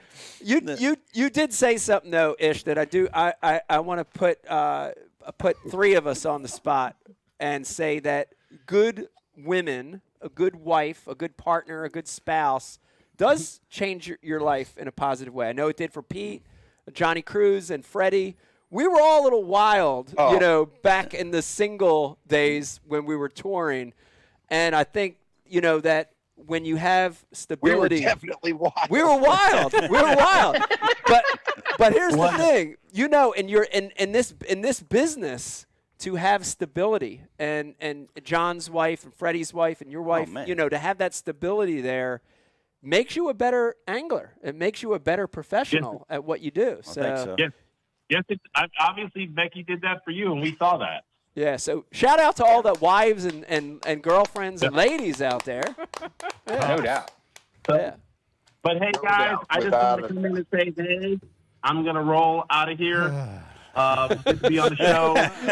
John's got his drink going. And I will catch up with you guys soon. Miss you guys. All right, bye, Ish. All right. All right, I'm going to take care. Thanks for 5 minutes, Ish. It's okay. Now we can That's talk good. about him. Now we can roast Ish. Yeah, let's roast Ish. I literally completely changed the whole show around based off his timeline. And he's there for 5 minutes. He had a hot date tonight. You know what? Have a hot date tomorrow night. Is he going on BTL? Let's. What's his? He's going on another. He's got another podcast lined up. He's got another 5-minute What's appearance. going on? Hold on. I want to delete his name live on the air. Just give me 1 second, folks. Just unfollow him from Twitter and Facebook. All of that right now. Hold on, everybody. Good All right, Lord. well, listen, because I don't even remember this. How many years did you guys room together? Like, what year was it that you actually started rooming together? Yeah, so the interesting thing is Pete and I roomed together for a lot of years, and then we had in the history of bass fishing, you know, we had the segment where FLW sort of broke away from bass, and at that point, I went that way. Pete went that way. Pete decided to go the FLW route. And I remember at that point, you know, it was like all of a sudden I was like, man, I got to find some good guys to room with. And, you know, the funny thing, and Fred, I put you on the spot on this one. The funny thing early on was I felt the closest bond with West Coast guys for some reason. You know, I don't know why that is, but like East Coast guys, West Coast guys, we were still anomalies at the time, right? There weren't a lot of us. And I think we were different, right? We talked different, we thought different. And I think that was one of the bonds early on. And then, you know, John was just a natural fit to it. I think John started room with us just like a year later. John was looking for a partner. I think, John, you had been room with somebody and were looking for someone new. Yep. And you just... I was room with Russ Lane, and then at the time, his fiance or lady friend, whatever, she started rooming. And so I'm like, I'm out in the cold. And I knew you. Out in the yard. Yeah. So I hit you up. And you were like, oh, won't you roll in here with me and Ish? And I'm like, I don't know about Ish, man. He, always trust your first impression. So Mike said, no, it's cool. It'll be cool. Don't believe Mike. He actually had the same exact conversation with Ish, because Ish said, I don't know about John. I'm not so sure about him. Like, we're not. And then we ended up rooming together until, you know, the whole split thing happened. we were together for more than 10 years, and I mean, we still talk on a weekly basis. Yeah. So Mike was right. Yeah. Sorry, Becky.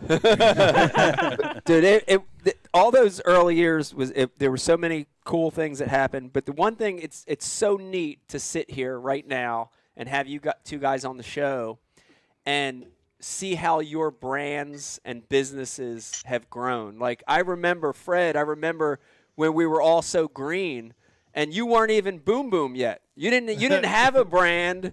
You know, he hadn't boomed. Yeah, you hadn't boomed yet. But it's so awesome, to this year I got to step outside of competing, and I was a fan again this year, right? And I got to watch MLF and I got to watch Bassmaster, and it's so cool to see how you guys have blossomed and your brands and the tournament wins, and it makes you think back to when none of us had any of that, and like all these years later, it's become such a big thing. It's so cool to watch it. Dude, I gotta owe a lot of it to you. Wow, thank you. When we roomed in 2006, I barely saw you because you worked so hard and you earned that Angler of the Year. Like I've never seen anyone work that hard to this day in fishing, but that's what taught me, dude, you're not working hard enough. Right? I got to get out there and work harder. Yeah. Because to be successful, you got to do what Mike's doing. And just learning from you and rooming with you taught me so much. But I kind of want to tell a story real quick if you got a minute. Yeah. This is kind of funny because this just happened actually, the day Brian hit me up to be on the show, I was actually at a youth event here in Arkansas.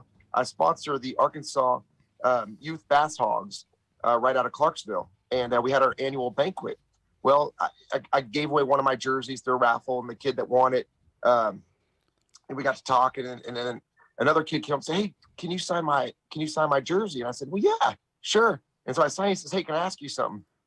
And I said, "Yeah." And he goes, "Can I sign your hat?" He was asking me if he could sign my hat. And I froze for a second, like, wait, what? Yeah. But it goes back to a thought. At that moment, I remembered something.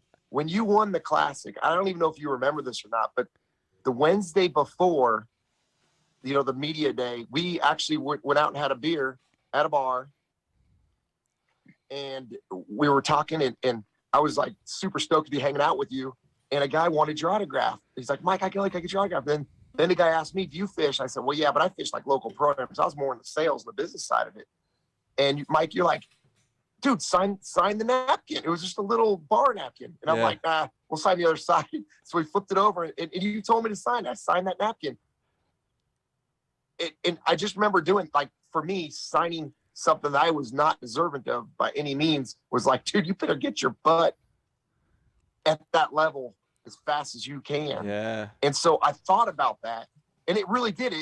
It's a weird situation, but it really brought me, it's something I'll never forget, for one, because you won the Classic like a couple days later, and it put a drive in me to want to be a Bassmaster, wanted me to be a professional angler. Wow. And a couple of years later, I qualified to the tour, Yeah. But here's this kid wanting to sign my hat, and I'm like, you know what? Yeah, sign it. That's right. Like I did, and I told that story, and literally right after that, Brian hits me up to be on his show. Wow. Wow. That's awesome. That's eerie. Most That's unbelievable. Yeah, along those lines. It's funny Freddie, how things go full circle. Yeah.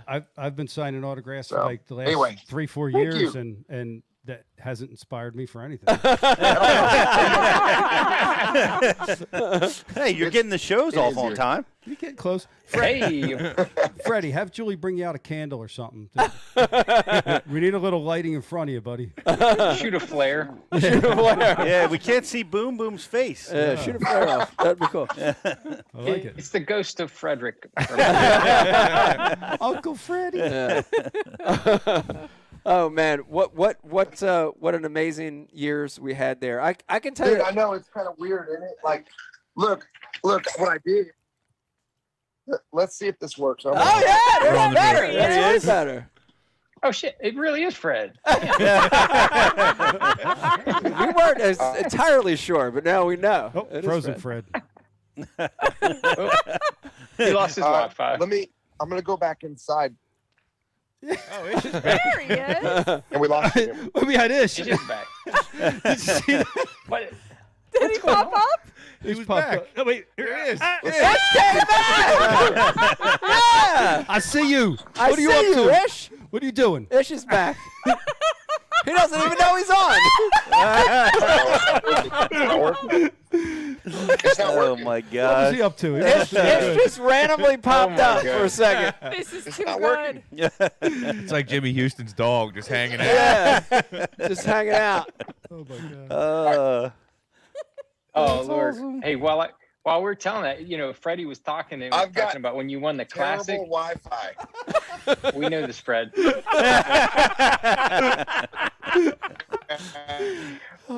Hey, when he was talking, dude, it We just gotta go back in reminded the me. dark. I can't hear you. When we I'll were, go stand under this light right here. That's a good spot, Fred. That's a good spot. That looks good. Go back to the I'm darkness. just like I'm going under random lights. I'm walking under random lights. Look, you can see me now. this is totally Freddie. Oh, it's so good. Frozen Fred. Oh God. Go ahead, Yeah. John. John, you were saying Dude, something. Mike, I was just gonna say that when you won that classic, I'll never forget. We were out because I was there working like a I'm chode. sorry, I guys. wasn't I even got terrible Wi-Fi. I knew he was going to do it.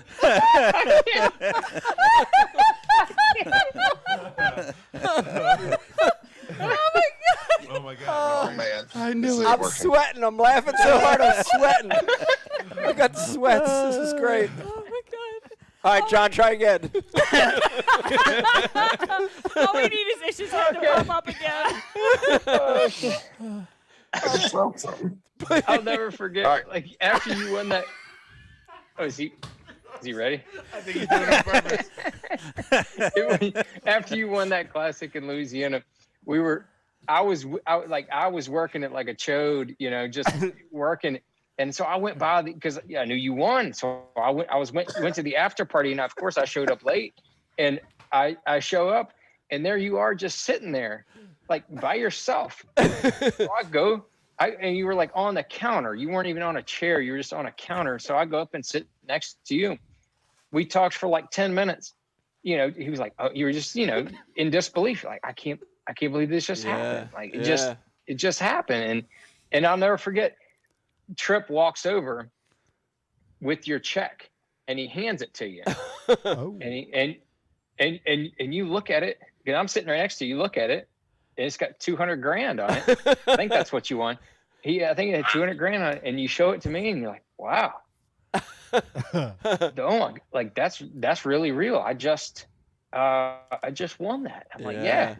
You fold it up, put it in your pocket, and then we went and had some beers. So it was really not that climactic of a story. It was just cool. I know. The best part Cool is moment. you probably lost the check. I probably lost the check and had to May have him have. recut it, which is probably true. And didn't even buy drinks that night. Didn't buy drinks that night. Oh, by the way, Believe it or not, since we got Freddie on, I was at the Classic in New Orleans that Kevin won. Fred, I don't know if you remember this.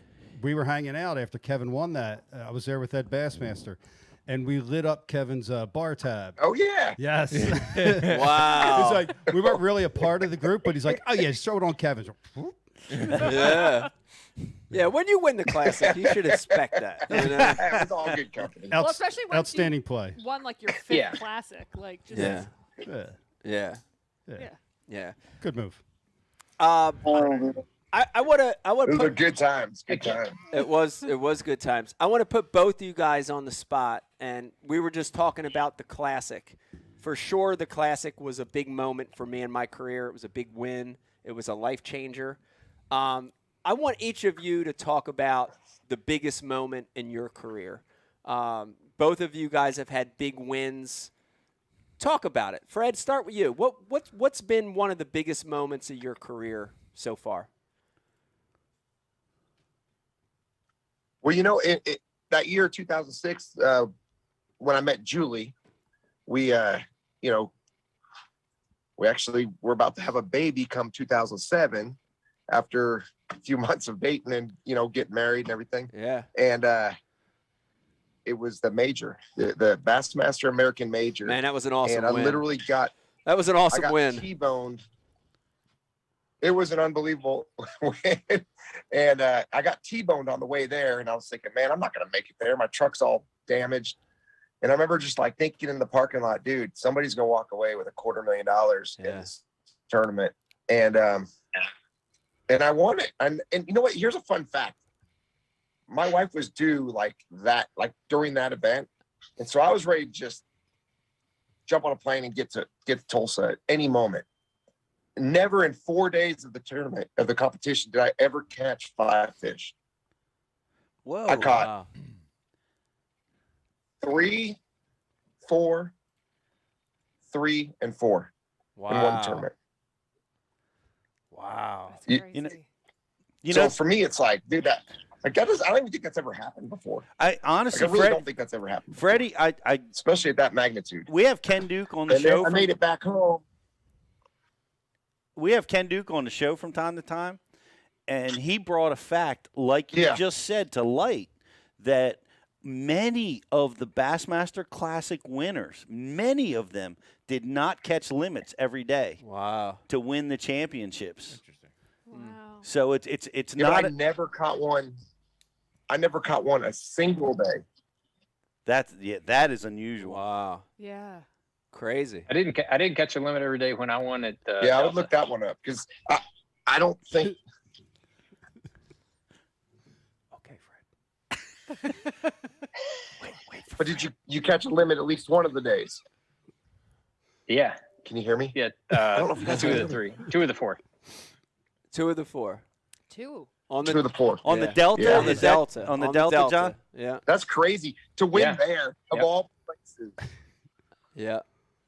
Wow. That was a cool win too, Wow. John. That's that was incredible, a big one. I remember we were staying at Ish's house for that tournament, and one of the coolest things at that house that Ish had at the time, he had no furniture in the house, which was kind of cool. Right. So we were in a house. He's with a no minimalist. Yeah, he's a minimalist. We had no furniture in the house, but Couldn't wear your shoes in there either. you couldn't wear your shoes. No, but I No, but everything was white. I remember that win, and John, that one, a lot of wins for anglers sneak up on you. And that one for you, I feel like kind of snuck up on you, right? You in I'd never won an event that magnitude before. Yeah. And we were all like, my practice was awful, and I was stuck between one area that I gotten a couple bites in, and then just going to something new. Yeah. And Ish said, you and both y'all said, just go where you have a little confidence, man, and just fish. Yeah. Like, okay, that sounds like a good plan. I'll just do that. Hey, John. And that's what ended up happening. Yo, Fred. I remember the slough, Italian slough. Italian Caught him slough. in Italian slough. That's where it was. Yeah. Uh-oh, what happened? He said, The reason I remember, because But I was like, I cannot believe a tournament was won in this area. And you did it, dude. You kicked everybody's butt. yeah, because I didn't know any better. Yeah. I didn't really. That's awesome. I'm actually and after 2 days of that tournament, I don't know if you remember this, Mike. Yeah. Mike, if you remember, after 2 days of this tournament, I hadn't even caught a limit both days, and I had caught like 3 7-pounders. Yeah. And I, we were talking, the three of us, we were sitting there talking. I think it was around Ish's boat, and you said, and we were like, what do you think you're on? Whatever. And I said, I think I'm on the fish to win the tournament. Yeah. Yeah. I just can't get enough bites. Yeah. And so we rapped about it. That's awesome. And Mike said, I switched to fluorocarbon. I think that's a deal. I think I can get more bites. Yeah. Yeah. Straight fluoro. Straight fluoro. And Ish was like, I didn't switch to fluoro. And I said, all right. So I spooled up one rod with straight fluoro and one with straight braid. Yeah. and I went back out, and like Ish and I talked, you and I talked, and so I downsized my bait. I said, man, I just need to get a smaller bait. Yeah.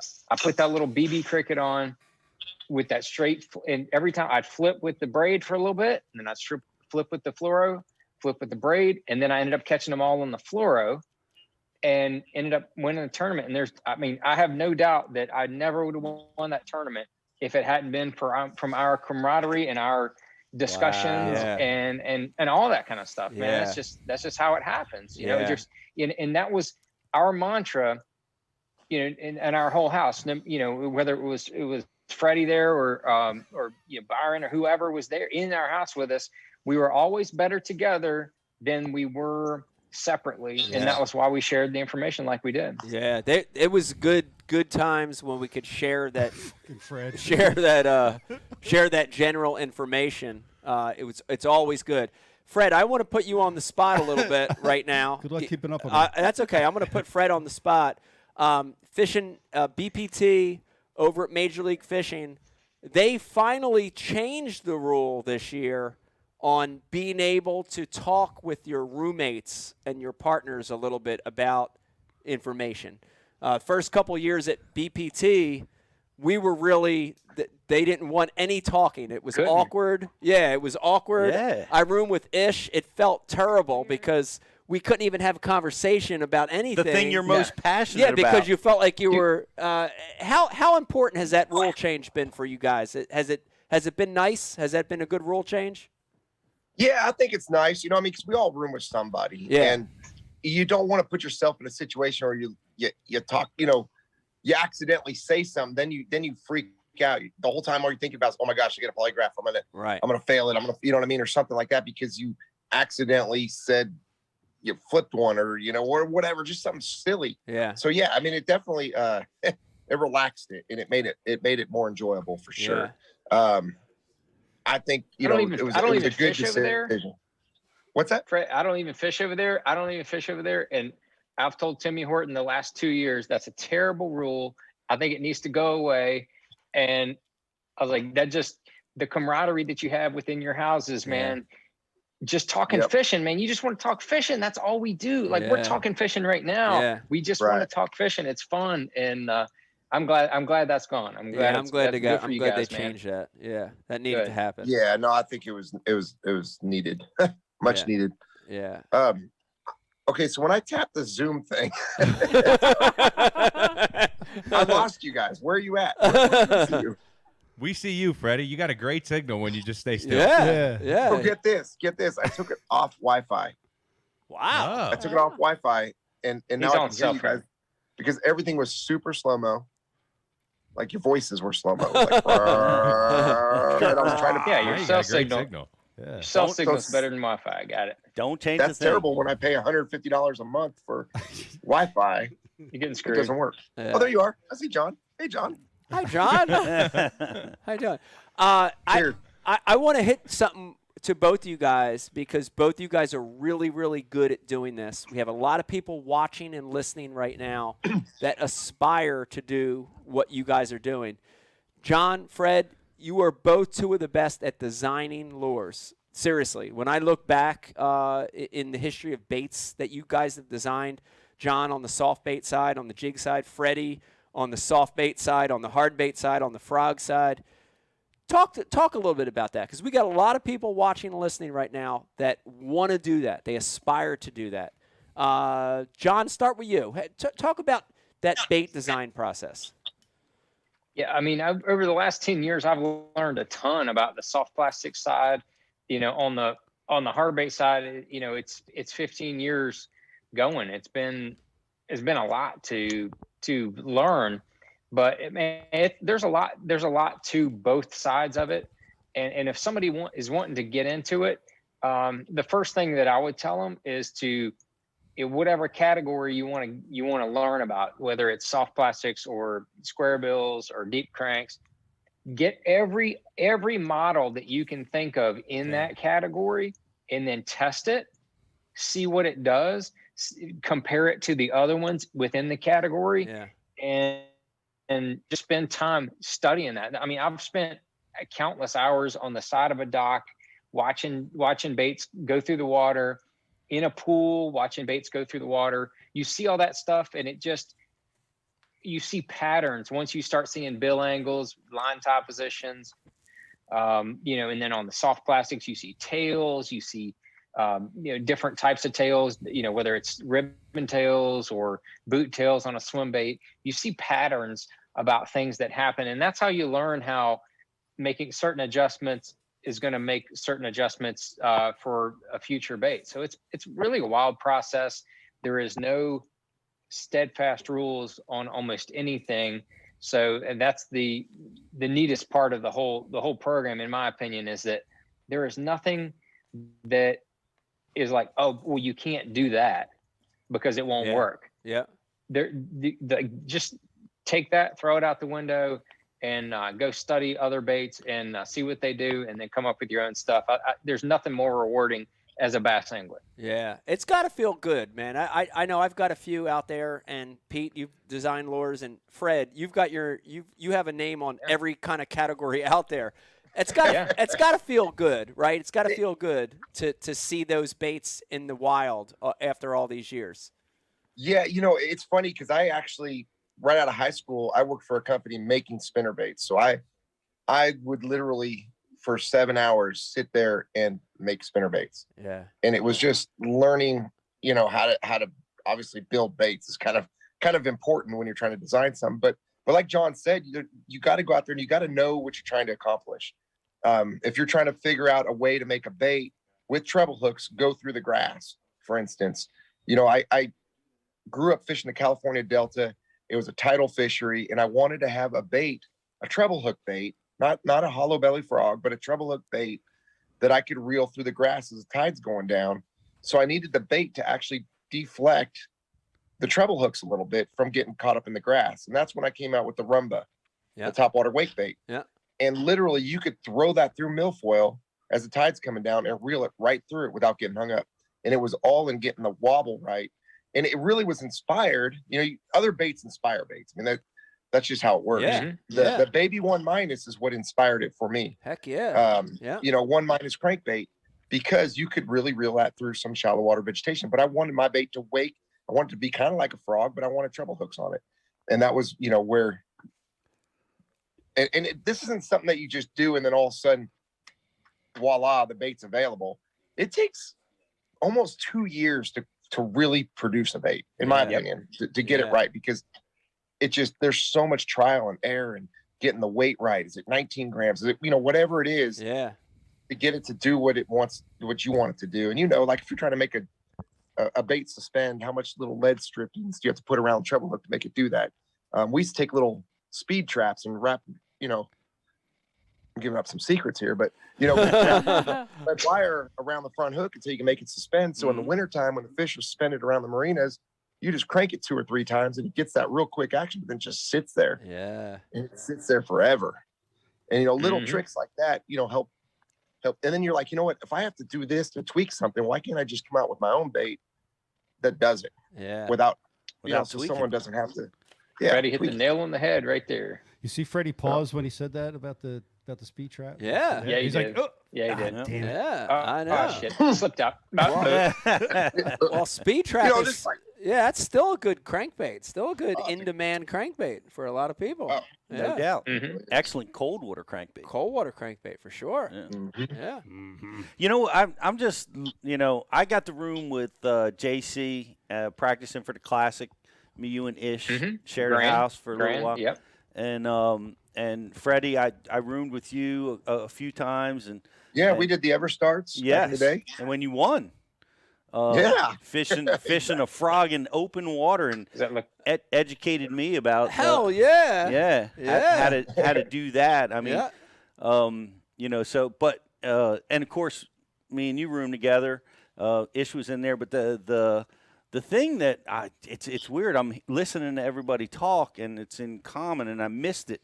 I missed it so much when you and I stopped rooming together, because it's like that excellence, that drive that not everybody has it. Yeah. And that positive energy. Yeah. That runs around a house, like when you're rooming with John and Ish, and and Freddie and you. I mean, it's like it's hard to replace that. Yeah. You It know? is. It is. And I would call it an energy. And one of the really cool things that I got to experience this year was I got to film this show called My World. And it was really cool because I got to be with athletes in other sports. Dude, that energy is real. And, you know, there's no coincidence. Yeah, there's no coincidence why a guy's at top in football or hockey or soccer or tennis, and Johnny and Ish and Freddie are who they are, because they're some of the best in the world. Yeah. And that energy comes through. And when you room with those people, I think it does bring your level up as well. You know? It does. It's like an excellence. 100%. It's an excellent. Hey, that reminded me of a story I'd really like to tell if we could. A couple, I don't know, it was probably like, I don't know, 07, 08, somewhere in that range. Don't quote me, but me, you, Mike, me and you and Ish were in a house at Lake Oneida, and it was towards the end of the year. And for the previous year, I had totally sucked. It was the worst year I ever had on tour. I finished 70 something. The next year, the first couple tournaments, I had not done well, but then I started fishing a little bit better, and I was doing a little bit better. And it was the night before the tournament, and we had practiced our balls off for 3 days, and we were in there doing tackle, just getting stuff ready. And, you know, the three of us were just in there, and me and Ish are talking, and we're talking about what's going. Hey, you know, so we're talking about, like, you know, Bassmaster and what they're doing, and well, the payouts need to be this and whatever we were talking about. And Mike, you go. You just stopped me. Hold on a sec, John. Hold on a sec. Do you have any of those number 3 treble hooks? The round bend bronze ones.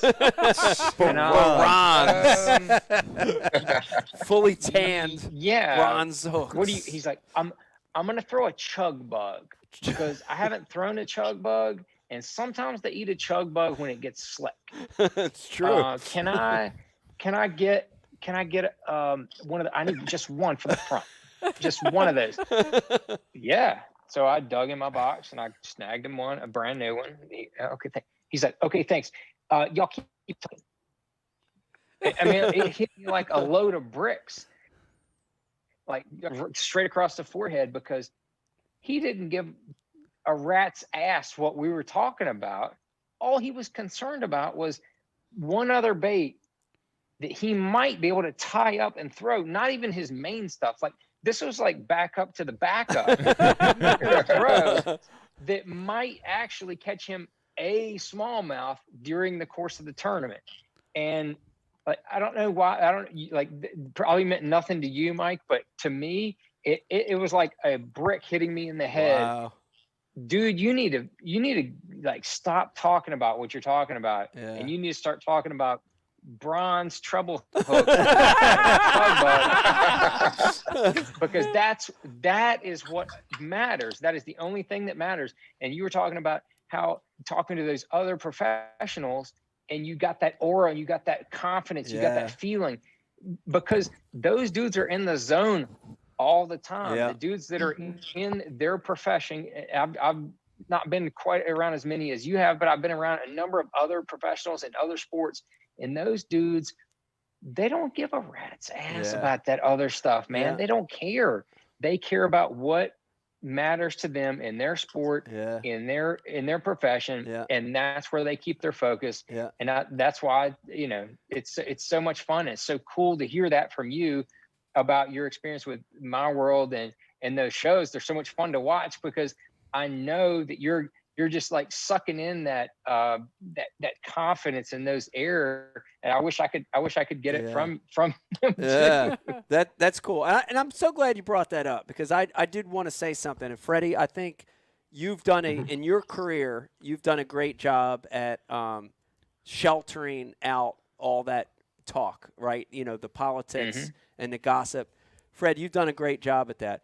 And I'm going to be you. honest. I just want to be honest with everybody right now. I don't think I've ever talked about this and admitted this, but one of the reasons I took a break, took a break from the sport, and I'm just being honest, is I started getting bogged down in the politics and the negative energy, some of the stuff that was going on in the circuit that I was fishing at the time. And it was changing for me because it was exhausting, right? Because I was getting sucked into a place that I hadn't been before and thinking about the negative stuff and the bigger the league and this and that. And I went down that road, and it literally brought me out of the sport. It took me away because I wasn't having fun anymore. I didn't want to be a part of that. And this break for me has been very refreshing, and it's felt good. And I'm glad you told that story, John and Fred. I'm envious of you for being able to block all that out. And I have a question for these guys. Yeah. Because after rooming with Mike, I haven't roomed with you for a while, and I got to room with you again this year. And I want to hear you guys' impressions, Fred and John, about the biggest problem about rooming with Mike. He doesn't bring food. Well, the broken stuff. The broken stuff and all that stuff. But here's my obstacle about rooming. Oh, jeez, it's an obstacle. Rooming with Mike. Wow, it's an obstacle. Is I have never heard Mike have a bad practice day. And it can be overwhelming to me. Like I've just battled 3 5-foot waves, got 2 bites, my equipment all broke down, and I come back to the house and Mike's like, I found 5 mega schools. Pete, you missed the one thing that I have acknowledged like early on. Mike's a lot freaking better than I am. That's just gonna happen. If he finds 5, if I can find 2, huge win. Yeah. Well, see, I started doing all kinds of psychological tricks to myself. Like when Mike catches a 2-pounder on TV, he says it's a 5. So maybe when he says he's got 3 mega schools, he's only got 1. Yeah. So I'm not that far behind. Well, there is maybe I can catch up. There is truth to that. There's there a is lot of there truth is to truth to that. that. There is truth to that. But let me tell you, if you're watching and listening right now, and this is something I've never talked about, but I want to be honest about it. It's like live. Oh boy. I think making yourself believe that something is unbelievable and great is a very good tool to help you in your fishing. 100% some of the mega schools that I found He's over gonna the will that fish I'm back. telling you Huge. when you think positively, it breeds positive stuff, right? So Yes. some of those schools I found maybe weren't mega schools. I knew it. But in my mind, I imagined they were mega schools, And honestly, it's a game that you play. Yeah. And even when I catch a fish, every time I set the hook, I believe it's a big one, and I all the way till it's in the boat, because if you're fighting it like it's a 5-pounder, you're taking your time. You've got confidence. You believe. You know what I mean? You're putting yourself in the right frame of mind. And so lying to yourself is okay. Sometimes.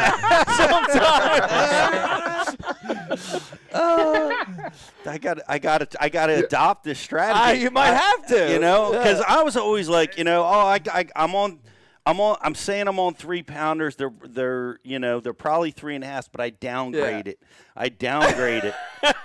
So that I don't get disappointed when I show up on tournament day. Oh no. And you go the opposite, I go the opposite way. way. Here's my problem with it. Yeah. It's constant disappointment. It's if you set the hook and you believe it's a 5-pounder every time, and every time it's 2 pounds, that's disappointment every time. Well, how do you deal with that? It doesn't do you any good to set Not the hook well. and say Haven't small you seen one. the break rods? I'm just saying, it's like I'd rather be like, oh shit, it's a big one. You know what I mean? Like I don't even think about vacation until it's like the day of. All right, good. Now, because I'm always like, it probably won't happen. You know what I mean? It's gonna rain, or something. All right, now I know you put me on the spot on that one, and I'll let John and Fred answer too. But I want to put Ish on the spot real quick. Why he's not here to defend himself? But Fred and John, you guys know, and Pete, you know. Ish is always catching them on a frog and flipping. Everywhere we go. I don't care if it's freaking St. Lawrence. I don't care if it's St. Lawrence or Lake Mead or anywhere. He's always finds a way to frog and flip them everywhere we go. And that was mind-boggling to me all those years, you know? I never understood, but he's always catching them on a frog. Did it change you? Did you like, I got to go frogging for an hour? At practice. I wondered a lot, like how I missed it, you know, but it happens sometimes. My only question for Ish was like, what color was this frog, black or white? And he would be like, white, black, or whatever it was. And that was like, all right, I knew what frog to tie on in case I wanted to go do that. Like that was the quickest way to do it. Becky, I want to ask you if you remember the story about me and Ish coming in to help.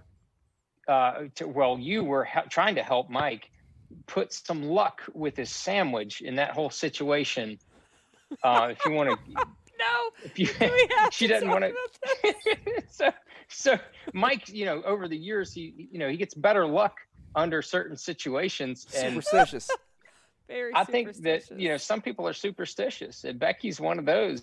And there was one day that we were all rooming together, and, you know, Becky had made Mike's sandwiches, and she was getting ready to put them into the refrigerator. But before she did, she wanted to rub some special Mojo. They were in plastic bags, though, but, you know, and that we knew, me and Ish at the time we're walking back into the room at the time that this was happening, and Becky didn't realize we were walking back into the room. There's a few times and so she's doing this, and she turns her head and looks at me and Ish, and we look at her in the middle of the Mojo session, and we didn't know what to say. And she says, I doubt that's true. I'm sure it didn't happen that you didn't know what to say. Have you ever not known what to say? I mean, John? We didn't know what to say. We didn't. Are you trying to tell me if me and Ish don't know what to say, that's saying something. Are you trying to tell me, John, in all your life, you never saw a woman, a wife, a girlfriend rub a peanut butter and jelly sandwich on her crotch before? No one said it had to be my crotch. It was your crotch. I didn't know what to say. Like I was wondering where we're going with this. Is that where it was? That was fun. Hold on. I just didn't know what to say. John, It was just, it was awesome. I was like, I don't have that. I need a rub for my sandwich. Where's my sandwich? I didn't have that. I want a sandwich. More disappointing for me. Than like happy for life, really. Sherry's cookies and Becky's sandwiches. Sherry's cookies. Life has gotten so much more boring since I know. Life's got more, but. Hey, Julie, I need a sandwich. Oh, Sam. Oh, man. Yeah. I totally forgot about that. The shit you do to be funny and then you get caught. I don't know. Is that not the story of my life? Like, I say shit all the time that shouldn't be said. Or like, hey, how's your girlfriend doing? Oh, she dumped me last month. You know what I mean? Like, that's me. So, like, of course. It's like, they were good sandwiches. They tasted really good. I don't care if it brought me luck or not. They tasted pretty damn good. I bet they were. well, at least when I lived with you, I made food, too. You did make because food. Yeah. I don't think Mike's ever made a meal. Sandwiches for everyone? Very few. Well, we have a, you know, talking about rooming with Mike, you know, there's definitely a rule we had. And, you know, a lot of people have asked me over the years, what's it like to room with Iaconelli? It's like, oh, it's great. You know, it's like, usually it was me and Ish and Ike, and, you know, Ish would do the cooking and I would do the cleaning. and then Mike would do the eating. Hey, in all fairness, could do his tackle. Mike would go and get a duffel bag full of honey buns. That's right. I brought the honey buns. That's right. And he would have honey buns as his breakfast, lunch, snacks, everything on Dinner? the boat. Everything. And I'm thinking, man, if I did that, I would be the fattest guy on tour. He's eating one a day, literally. The other gross thing that Mike does is he hits a fast food restaurant and orders like 10 sandwiches. Oh, yeah. And that's his food for the week. Yeah, just throw them in the cooler. That's a good move. Yeah. I do same. He's been done that for years. Yep. Yeah, I don't want to hear about your health problems then, guys. That's a great move. Not advocating it to anybody, but it served its purpose. McMuffins. It's time efficient, if nothing else. Sausage McMuffins, man. I have more stories about rooming with Mike. Oh no! That's better than John's. Pete, did you make him sandwiches? Oh no! I didn't eat those. They were camel toe and cheese sandwich. I didn't eat those. Pete sandwiches. He didn't win the tournaments that year. They smelled a little funky. I didn't want to touch those, man. They smelled bad. Sausage. Sausage, egg, and cheese. Pete's sausage. Honey bun and sausage sandwiches. Yuck. We tell this story. We've told this story many times, but it's a classic. We were like Lake Gunnersville, and Uncle Don was there. We had this. We were on Spring Creek at the Spring Creek house. Uncle Don. Shout out to Uncle Don. Uncle Don. Yeah, Uncle Don. Uncle Don. Yeah. And Uncle Don was frantically helping you, re-spool all your spinning rods and all your rods, and all the rods were inside the living room, and me and you both explode into a room with tackle and rods, and it's everywhere.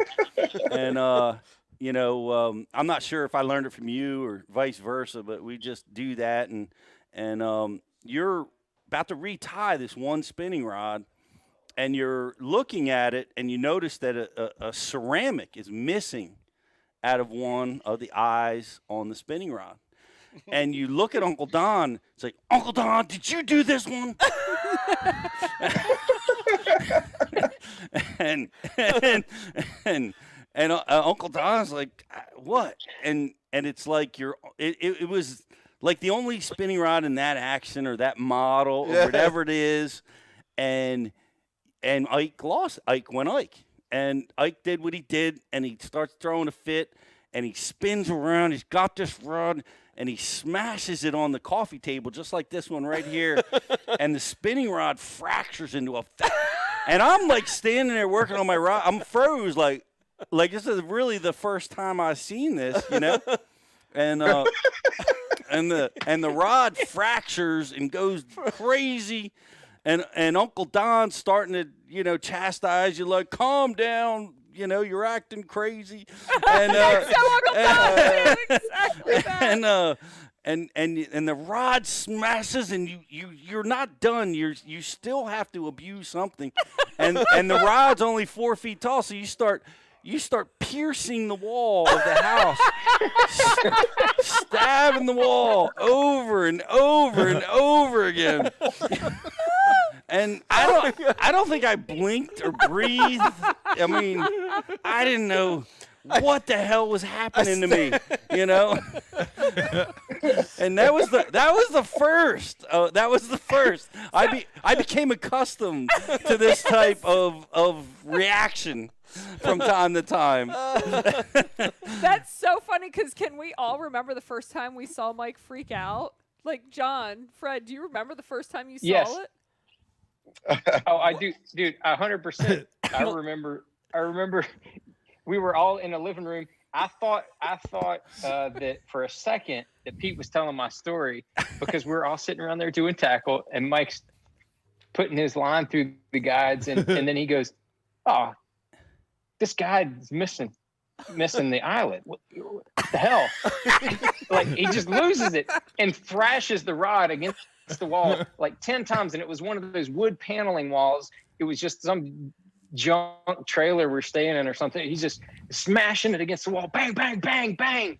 And I look, and Don is acting like nothing happened. He's eating his dinner like nothing is happening. And I looked at Mike and I go, "What are you doing?" And Mike looks at me holding like this buggy whip of a rod that's just like a limp. He's like, "What? There's no ceramics in that guy." Well, not now. I was like, "Well, then throw it away. Put another one on." Like, what are you doing? And he was like, "Okay, I'll do that then." And it was like, and then we just kept going, like nothing had just happened. I don't know. I think that's why we balanced each other out so well. I want to hear Fred. Oh, just the opposite. I remember looking at Pete Glusik's rods for the first time, and half of them did not have ceramic. None of them. Not a single one had ceramic. He's like, they work fine. These are good rods. I'm like, dude. Wooden eyes. Yeah, a lot of times rod makers overkill on how much eyes and ceramic you need. Yeah, you don't need 11 guys. Successful. You don't need 11 guys. You need a top and a bottom. You don't need 11 of them.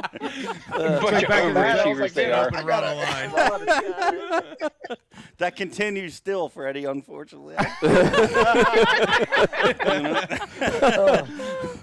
Oh, man. Extra guys. No, I honestly, like, Mike was super chill a lot of the times. I mean, most of the times. So I mean, 99% he is. Yeah. Yeah, I mean, to me, there's little moments here and there, but his coolness always overweighed all that to me. Like, I don't know. To me, he was just more chill, and I mean, maybe he had little moments. I remember a Gatorade flew at his camper shell one time, and that was I forgot what caused it or whatnot. But we were very something, and that was about. I mean, that was pretty much the height of it for me with you. I mean, it's always pretty cool, Yeah. I never advocate this to anybody else, but for me it worked to like let it out, like get it out quick, and then you can move on with your life. You know what I mean? It was like a way for me to just push it out real quick. It's always inanimate objects. I'm never I would never do this to anybody. Nothing ever came in my head. I never personally want to hurt anybody or anything. No, it's never a living thing. It's never a living thing. Never a living thing. It's always inanimate objects, and I feel really bad for when new people start in the business and they're in this office, because Mike will be out in the barn working on stuff, and then all of a sudden you'll just hear like expletive, like, like, bitch, cunt. You know what I mean? And like, people are like, what is, and the office that's been here for a while, all the people just sit there typing away. Like nothing's happened, but you can see the new person's like, wait, I heard that, right? What is happening? You know what I mean? Like, and they're always freaked out. And we're like, what's going on? Like, Mike can't find his scissors. No. The pliers are just it's all right. A ceramic is out of one of his spinning rods. Yeah. But that was actually my story. The first temper tantrum I ever saw was we went fishing the day after we celebrated your AOY win. And it was just like a fun competition. You were there, weren't you, Bri? Down the Chesapeake? No, we were on the Delaware. Oh, yeah, a whole bunch of us went out. We were in this cove. And like, oh my God, yeah. I can't remember what happened. Like, you missed a fish. Yeah, we broke off a bunch of times. A bunch of bites. And Mike's like, he takes the pliers and he like spears the bank. and I'm sitting here going, what the heck? And then like we miss another bite. He takes the seat right out of the boat and tosses it in. And I'm like, what? Like, I think this is insane. Like, what is happening here? And the first time you see it, you literally are just like, wait. Is this real? Yeah, is this happening? So the best is he lands a fish a few minutes later. We've all seen him do that crazy, frantic run around the boat thing. And he gets the boat in, he puts it in the live well, and he's like, yes! And he like zooms over, pulls the seat out, puts it back in, and we just keep fishing. I had to let it out. Yeah. Keep going on and that was that. Yeah. And I was still just standing in the back of the boat going, what the hell? I got to But tell you know, it works for Mike. It works for Mike. Now, if you imagine does. Pete doing that, or John Cruz, or me, I mean, it would just be a little Not bit so odd. Yeah. It would scare people. It's People like would be really scared. I've explained that to many people that's how, and just at Thousand Islands, I had to explain it to a new group of people. Oh God. Yeah, that poor door. By the way, That poor door. congratulations. Congratulations, Mike, Doorway. Thank you. on qualifying for everything and winning kayak tournaments. Yes. We didn't Thank even It talk just about shows this yet. once you got it, you always got it. Unbelievable. Yeah. It's unreal. You got the choice to do whatever you want next year, and man, that's awesome. Well, it What's felt a great segue? yeah, it is a good swing. No, it felt good to compete again. You know, taking a few years off felt nice to compete again, and it was a fun year for sure. 1 year. Yeah. 1 year. Well, 2 years. Felt like three. Couple months. COVID was confusing. COVID killed, our tour, the BPT tour. That Oh, year, yeah. So it's almost 2 years. You know, 2020 was actually 2 years, and I don't know if Yeah. you knew that. Yeah. It was 2 years. Yeah. So weird. I like it. So Yeah. weird. So Yeah. weird. I'll change topics, and Okay, I look it up. real quick put it on Good Fred. Fred, Uh-oh. great last tournament of Yes. the year on St. Clair. Woo! What a great We're way all to, pulling for you, What buddy. a great way to end the regular season. Talk a little bit about that. When people think of Boom Boom, they think of heavy line, swim baits, frogs, braid, shallow water. Catching them smallmouth out there. Talk a little bit about that. That's got to feel Man, good. I'll tell you, I enjoy the heck out of them smallmouth. I really do. I just don't get the fish for them enough. So when the option's there, I'm going to go for smallmouth almost every time. And it's funny because I'm sure without anyone knowing, they just assumed I was probably catching largemouth. But I love it. And you know, with the forward facing sonar we all have now, it really helps me learn the behavior of the fish. So Yeah.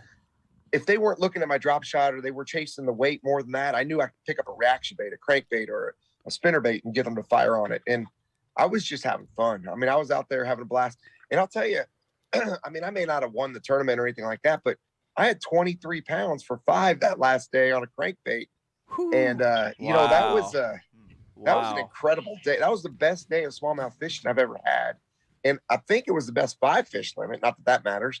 But, you know, overall, it was just exciting. I mean, I wasn't on fish that I could catch them nonstop all day long. There was definitely windows of opportunity, and I took advantage of those opportunities. But to get a seventh place and you Freddie, know, on your forward facing, do you have a forward facing and the perspective, or just one or the other? No, I just got forward facing. I would love to have both. I mean, that would be really cool. I think I'm gonna try to do that next year for sure. I seen Dave Mullins made a post having the perspective mode and the forward. I'm like, dude, that's brilliant. Yeah. But no, I just got forward, and I just scan back and forth all the time with it. Now, what I do is I have 2 graphs. So the other one's going side imaging and mapping. So I'm splitting the side imaging. So I'm going forward. If I see some rocks off to the side or this or that, I know I've already kind of passed them with my troll motor, but I can scroll over, waypoint it, and then I can fire my cast over there and look at it with live scope. And, you know, just utilizing the other technology that I got that, you know, it really helps. And sometimes I'll even use the transducer on the back of the boat up front if I'm doing a backwards drift. Now think about this. If you're backwards drifting at the St. Lawrence River, for instance, and you got your transducer on the front of your boat and you're picking up the back transducer, right? So you're looking at your front graph, but you're picking up the back side imaging, you're going to hit the boulders before they get to you. So you can almost do a parallel and you can look at it. So I got really good at using what I've got technology wise. And, you know, I feel I can compete with anybody with that stuff. It's just, I love frogging. I love going shallow. So, you know, it's hard. It's hard for me to do that. And as a matter of fact, my backup plan, this is crazy because my backup plan was punching some mats, and they weren't very far from where I was fishing the mouth of Erie. And when I ran over there, Andy Morgan had just flipped a 6-pounder out of the mat that I was saving. So, I mean, yeah. And I told my guys, I'm going to go try to get a heavy hitters fish, which is, you know, your biggest fish throughout each event qualifies you. And so I knew I solidified. I was sitting in second at the time at the knockout round. And I ran over there, and sure enough, that's where he was. And I was like, oh my gosh, dang, I should have done it sooner. But yeah, I mean, yeah, it was fun. It was a fun week. Yeah, it was fun to watch. That was a cool I tournament. appreciate it. Thank you. That was a cool tournament to watch. Guys really catching a lot of fish up there. Mouth of Erie was a player for sure. That was crazy. Yeah, definitely. I mean, the fall, and I kind of knew that. Well, I fished there. I actually fished those same spots in that Super FLW last year when COVID hit. We got an opportunity to fish some of those FLW events, and I fished the same milk run pretty much. And most of my big fish came punching that mat. Wow. And then I would go back out. I fished for like an hour, smallmouth, hour of that, and then I ran back to Sandusky. So, I mean, it wasn't like it was a hop, skip, and a jump from takeoff. I had to run through some pretty gnarly waves. And the boat I was running, actually, I was in 9th place out of 200 boats last year. And when I came back after dinner at 9:30, I had a hole blown out because the stringer system in that Triton actually popped through the side of the boat. It just came loose and punctured outwards from the rough water. So I was boatless. I had to borrow a boat from Terry Scroggins, and I didn't want to make that run. So wow, that's crazy. Yeah. That's crazy. John, I want to put it to you. Last year at Bass, interesting season, but you ended it super strong. Talk a little bit about momentum for you going into 22. How do you feel about the Bassmaster schedule coming up? It's good, man. The whole year, I felt like last year was a lot more consistent than 20 for me. At 20, I started off really good. I sucked in the middle part, and then I came back more consistent at the end of the year. And then, this year was just more consistent, start to finish. Yeah. Felt more, a lot better about it. I mean, I kind of tapered off it at St. Lawrence, but I finished 20th at Champlain at St. Lawrence. But next year we have kind of a similar schedule. We're going to a couple new places, but I'm looking forward to it. I think it's going to be an amazing year. I think, we're starting in Florida.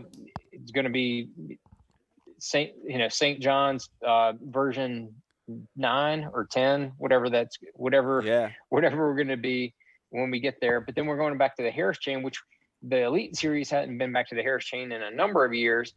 The Opens have been there. Other tours have been there. So that'll be a little bit different for the Elite Series. And then, the rest of the year is going to be kind of back to par, especially throwing in Oahe way up there in the middle of nowhere. But we're going further up into the lake to where it sounds like it's a lot better fishing. I think guys are going to be surprised. So all you bass fans out there, you might want to, just circle that on your calendar to keep an eye on. I think that's really going to surprise a lot of guys at what's going to be caught at that event. Wow, that's cool. It's boat schedules look really good. Rizzo, I know we got some questions. I have a quick question for you. Yeah. Have you decided your housing and roommates for the Elite schedule this year? Nice try, Pete.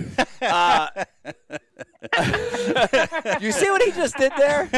Slick, man. You see what he just did there? That was slick. I thought I was his roommate. Such a typical Pete move right there to try to sneak me like that. Hey, all right. People want to know. I know people want to know. Rizzo, I know we got tons of IMs. Yep. We're backed up. We got questions for John and Freddie. What do we got coming through? Yeah, so the question came from typically Pete. Now we're going to go with a question from theoretically Dan. And he wants to know from John and Freddie, what changed the most from pre-Becky to post-Becky? Freddie, you go first by your reaction. Hey, you mean pre-Becky is in like when they were dating? No, just pre-Becky. Pre-Becky, post-Becky. before Becky at all. Oh, gotcha. Before Becky. Oh, yeah. Yeah. All right. I'll be honest with you. Mike's been the same. I mean, he's obviously. Boo! Wrong answer. No, that's not fair. allow me before John. You're next. The typical Pete. I love Becky. I'm like, oh, thank God he's talking to Becky now. That's a great point, Pete. I'm like, I'm listening, and I know his dilemma. He's going through all this stuff, and Becky's on. I'm like, Atta girl. Poor I'm gonna go rig some rods. I just think poor Becky. Yeah. No. Pray for Becky. Sorry, Did Mike. you say hashtag pray for Becky? Hashtag pray for Becky. I'm gonna just say the post Becky, his sandwiches got eaten. Yeah, I don't know. they smell all better. Of his sandwiches always got eaten. They smell better. Yeah. They taste better. Everything. Yeah. Yeah. I think there's a lot He's of in a better mood organization in in his general. life now too. Yeah. Yeah. A lot more organization. I will agree with that, Fred. I'll agree with that. Honestly, like it was, before we met, my life was kind of more of a shit show, and so there's more organization, and I appreciate that, Why, thank you. Yeah. Honestly, I and Pete, you know this. I don't think for me personally, my life or my business could be where it's at without the support and the friendship and the relationship we have. So it's been awesome. And the sandwiches. Yeah, they're really fucking good. I think I'm his therapist half the Yeah, time. therapist is good. It's good to have a therapist. Yes, Yeah. you are. Yeah. You all that. That's important. Yeah, but I would say Especially that for I fishermen. would say the same for everyone that has a spouse. I would say the fact. same for Pete Yep. and John and Fred. I would say and Brian the Definitely. Carpenter. I would say Yeah. the same for all you Yeah. guys. I would. I don't know if she ever made me them sandwiches. And I think alcohol Not like that. I think alcohol consumption changes after you find a spouse, Like my alcohol consumption was different before I met you. Now it's more controlled, which is good. Yeah, speaking of alcohol consumption, the founder's beer of the night is Scarlet Dawn IPA. If you're out there watching, try this one. It's a new one. It's really good. It's very, very good. Rizzo, what else we got coming through? Yeah, so we got one more from the lieutenant, and the lieutenant actually recalls a situation where he was at the same diner as Becky the morning that, Mike, you kicked a graph off your boat, and Becky had to come to the rescue and bring you graphs to the ramp. How many times did that happen? Oh, I don't remember that. I don't remember a graph being kicked off. I don't remember it happening in the morning. Usually happens during the event, so I don't know in the morning. That must have been a unique situation. I don't remember that one. I don't know. I did get a ticket. Well, I didn't know. I got pulled over. I didn't get a ticket because I got a call mid-tournament. Yeah. So, like, Mike has to call Trip and say, this happened, can I call Becky to get whatever? And I do remember having at Breakfast Club with the ladies and getting this frantic phone call. And, like, the ladies are like, we got your breakfast. Go, go, go. Because whatever it was in my car. Or in the truck. And I'm speeding. This was Mississippi River. And, I got pulled over, and I'm like, I don't have time for this. And I think I told the officer that, too. I was like, I don't have time for this. And he's like, you have to slow down. I'm like, okay, I'll drive the speed limit. If you just let me go, just let me go. and I did. I got to the ramp with whatever it was. Yeah, something I needed for the Yeah, I don't know if it was launch. a trolling motor. I just remember, like, having to. Yeah. Like, you were on the water and something went wrong. Yeah. A phone call during Breakfast Club is the worst thing. Oh my from God, the angler. your heart stops. Any phone call mid-tournament, like I got, Oh, yeah. I got Shirley the would call. tell me about those. Yeah, like I would get a call, like the call at the Sabine River when you were in the trees. Yeah, put the boat in the woods. So like there's no good phone calls Right. mid-tournament. Yeah. Right. Yeah.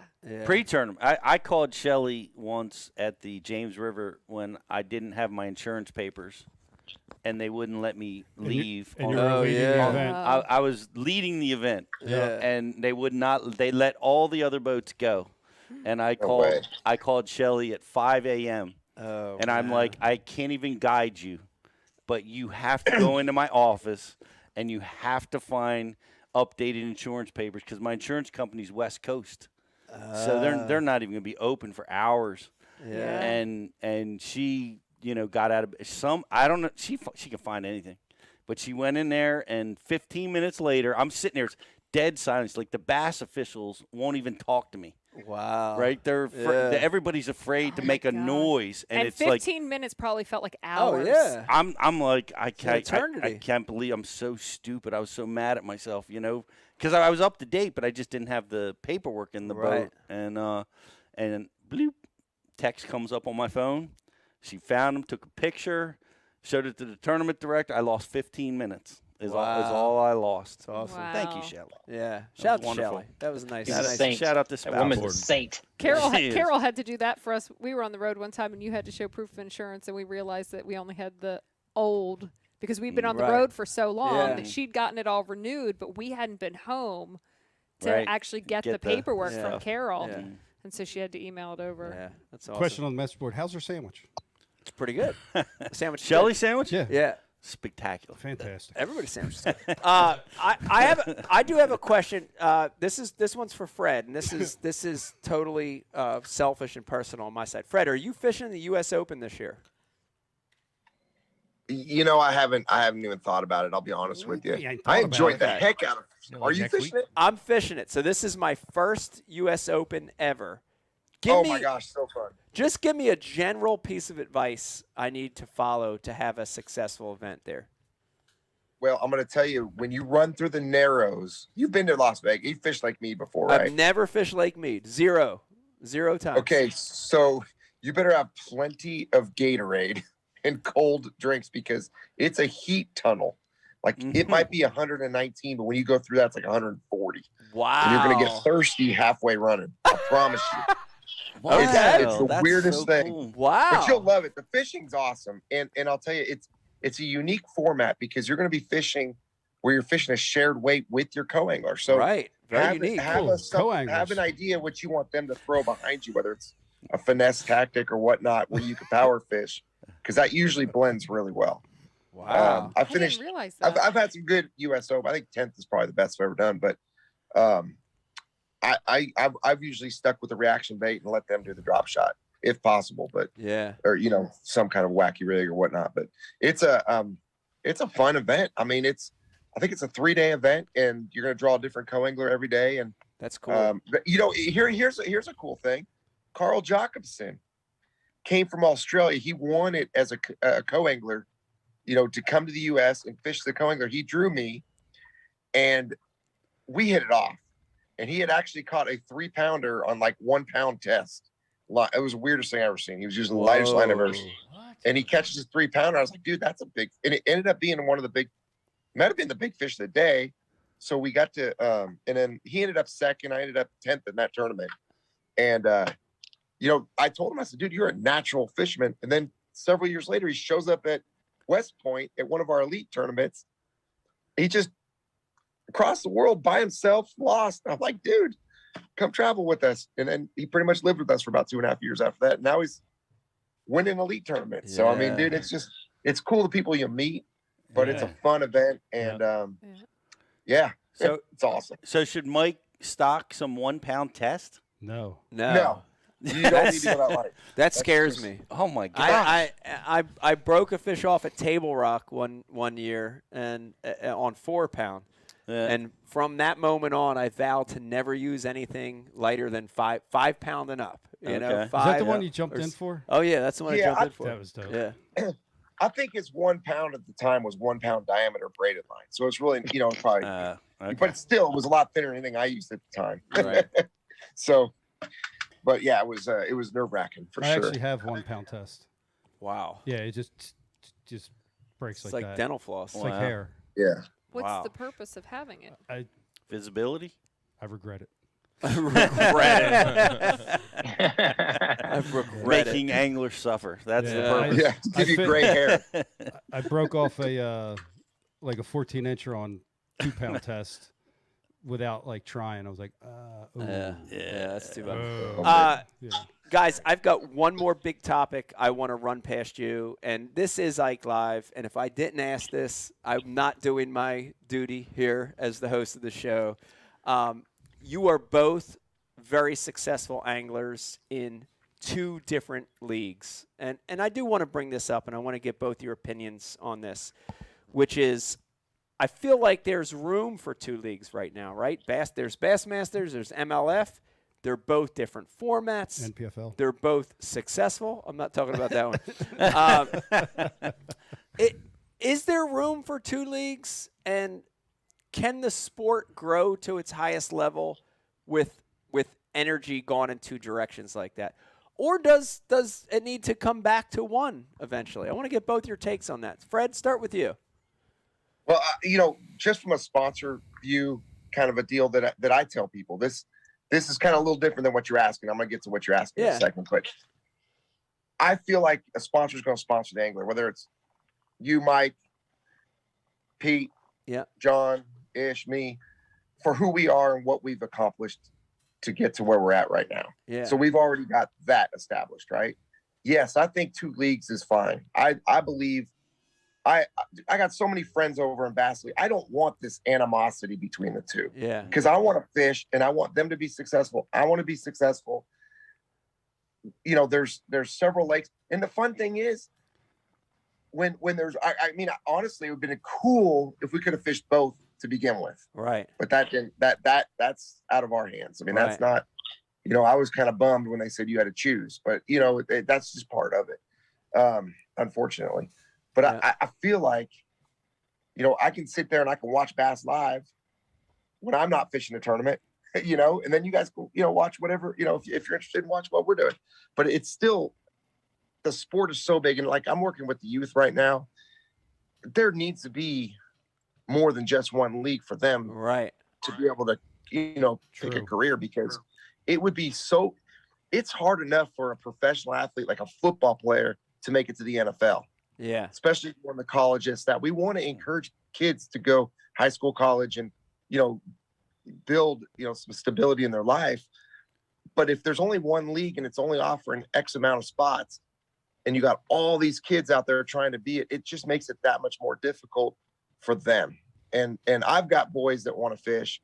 I want them to have options. It doesn't matter to me where they want to go as far as what league.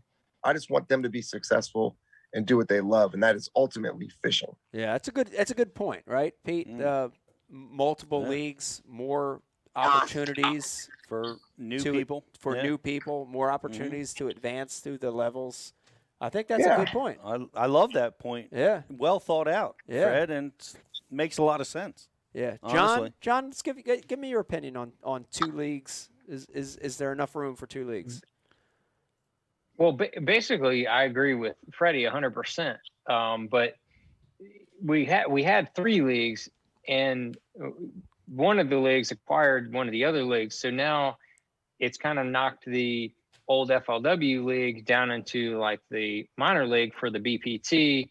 And if that's the way that we're looking at it, I think there is 2 pro top level trails is good. Yeah. I think it's a good thing. There needs to be competition, and there needs to be enough digestible tournament information coming at all the aspiring anglers like Freddie was talking about.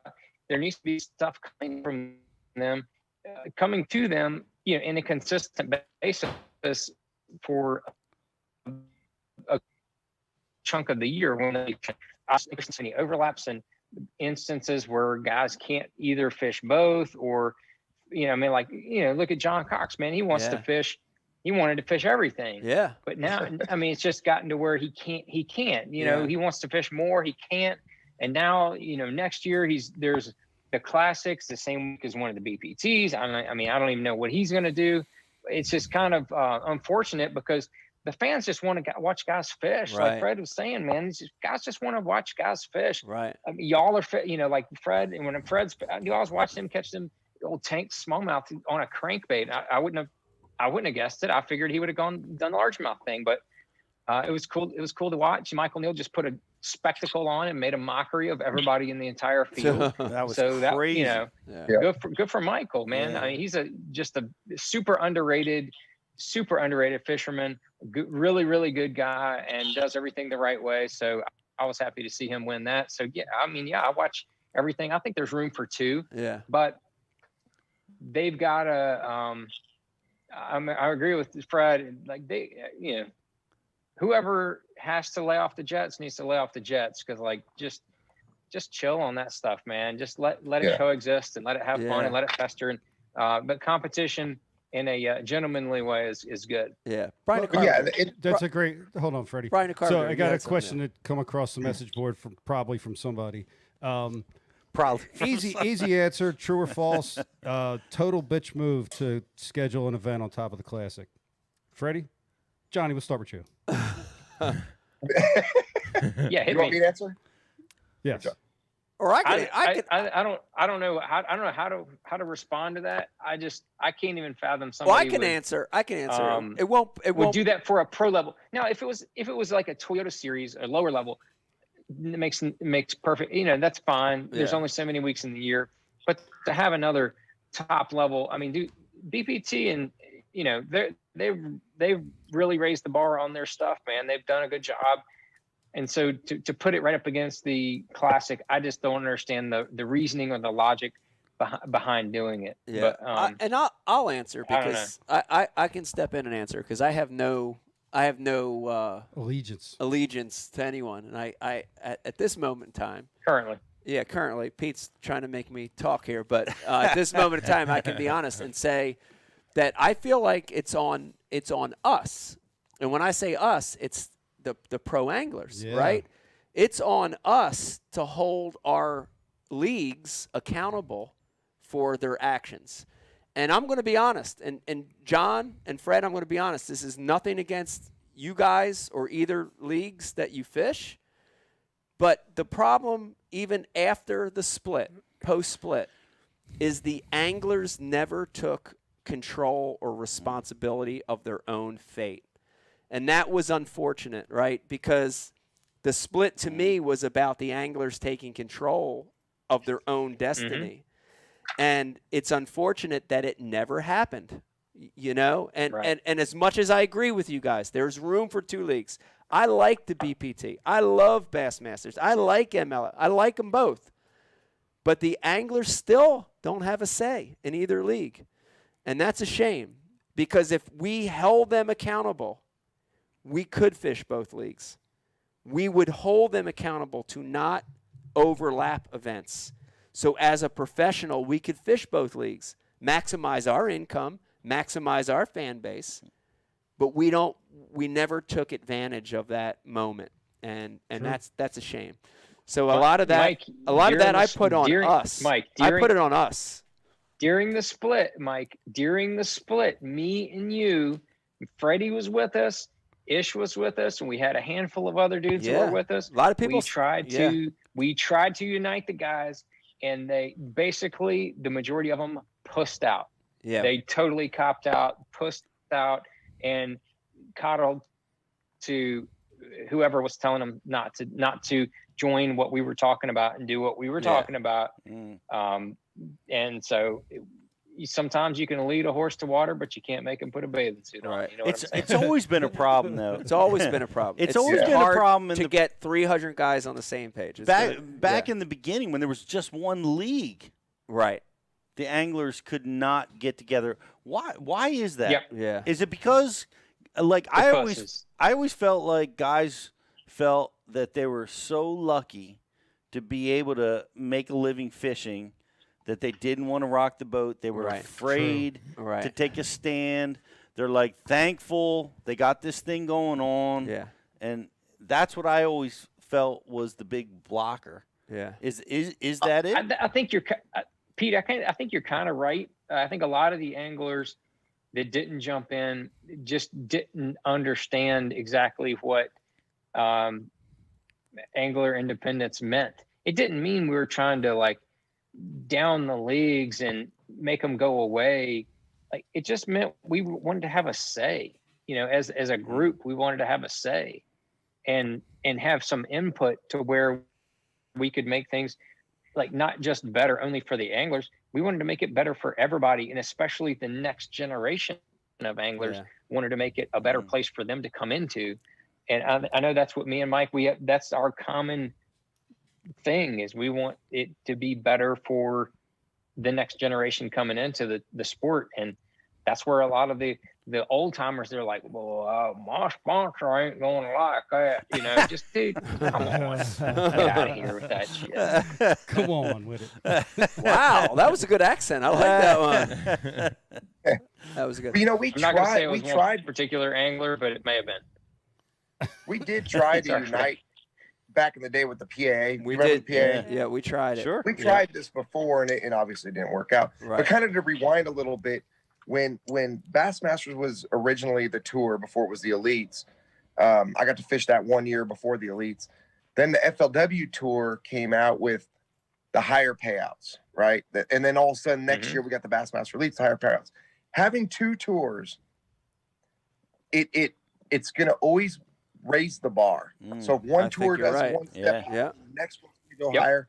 And so right now, unfortunately, that's what we need, because my opinion, we should be fishing for $1 million every tournament. We shouldn't be watching people play poker for $1 million.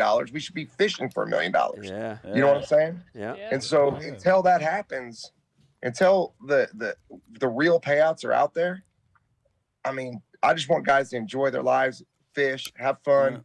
I'm going to support all my Bassmaster Elite friends, you know, and everybody that fishes with me, and just we're all doing it together, even though we're not together in the same league. Fred. I like Way to say it, Fred. Dude, 100%. 100% what Freddie just said. Absolutely. I just to put things in perspective, I got a chance to film a My World episode and fish with and golf with Marina Alex. She was great. She's a LPGA golf pro, and we were chatting a little bit about the sport and the level that the sport got to, you know, and is currently. And she's like, you know, she was like, I had a pretty bad tournament, the last one. I came in like, you know, 74th. And I'm like, well, what was the payout for that? She was like $130,000. And I was like, right there. Exactly. And not one fish was caught. Right. 74 is stupid ball. $130,000. Let me weigh in just a minute, because I finished second place on the Potomac River in 1776. It was our forefathers. It was I think it was 1996 or 95. I finished second place. Beat Kevin Van Dam, who finished third, by the way. Congratulations. I won. I won a Ranger boat for second place. In that tournament, and Ken Duke is in light. The payouts in the tournaments, it's been 20 years, and they've stayed the same. Pretty stagnant. They haven't gone stagnant up or down. It just. Well, that's back to my point. We can't bitch and complain about what tour at all when the payouts are not very good to begin with, and either one of them. We're not competing with other sports. We are not. Unfortunately, I hate to say it, and I hope I don't get in trouble for saying it. No, I'll say it for you, Fred.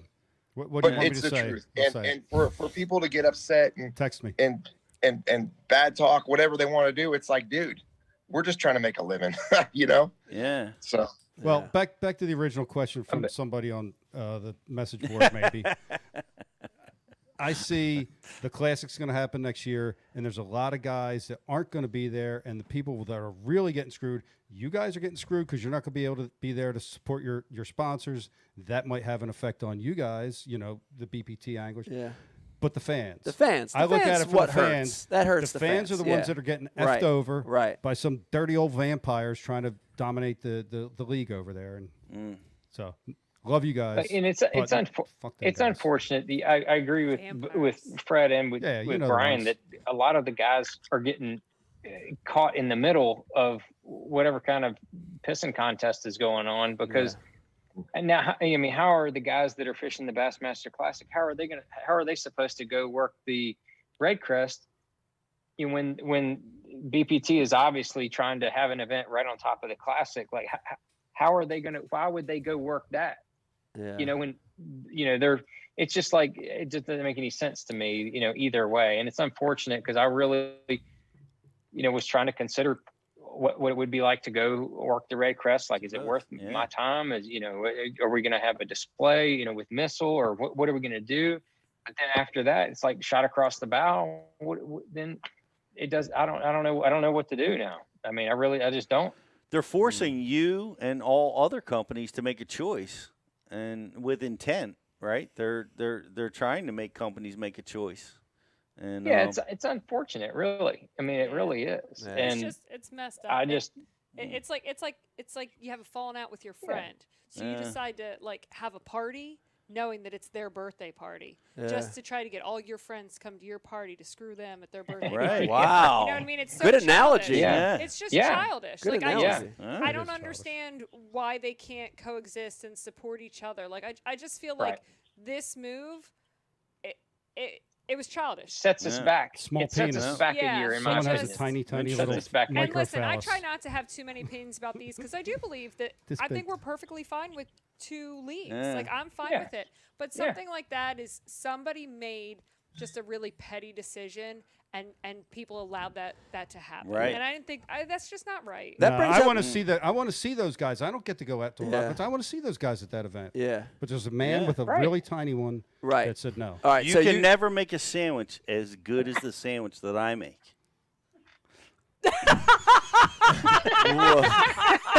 What? All right. What Pete said. All right. Well, Brian brought up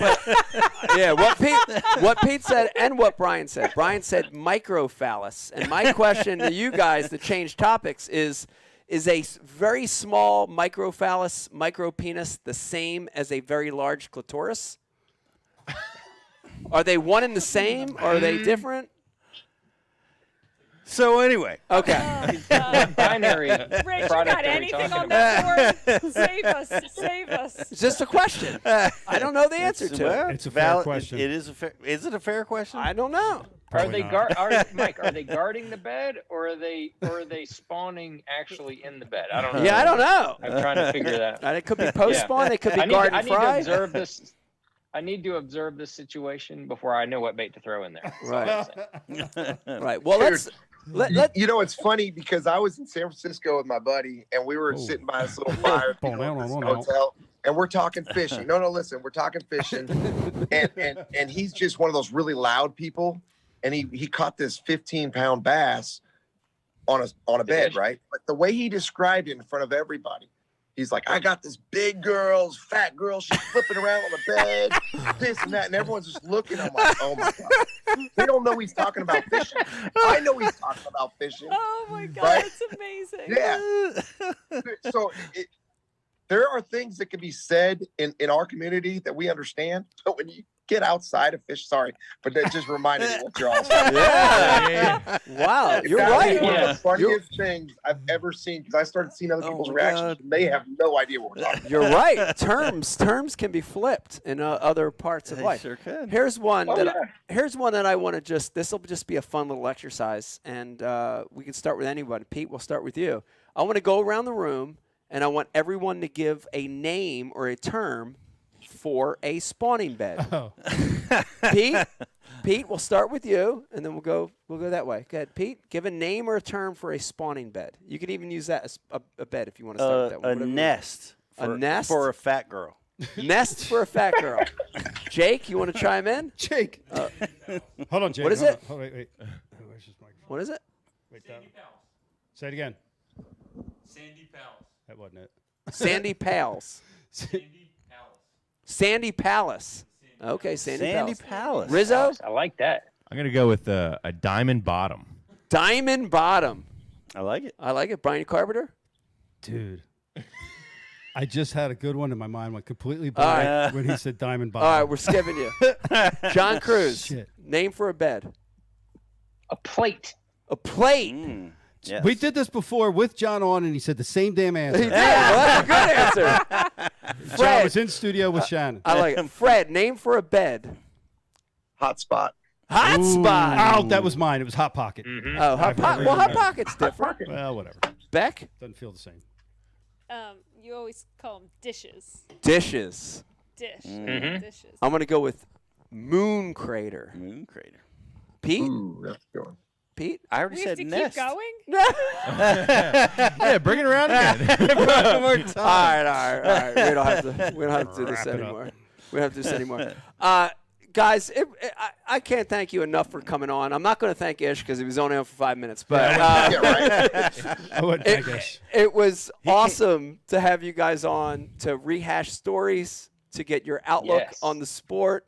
to talk about your success. It was great to have you on, guys. It really I appreciate was. you coming on the show. Miss you guys. Wow, I really do. We miss you. We do miss you very much. Thank you all so much. Thanks, Mike. Yeah, man. There you have Go it. ahead, Freddie, Freddie. thanks for the laughs tonight, buddy. This was fun. Good night, guys. Good night, guys. Good night. Good night. There you have All it, right, thanks, everybody. Mike. Look forward to seeing you on the Elites. Thanks, man. Another one. You see these guys? These guys are tricky, Pete. Yeah, these they're guys tricky. are tricky. You got to watch these guys. I'll see you guys. There you have it.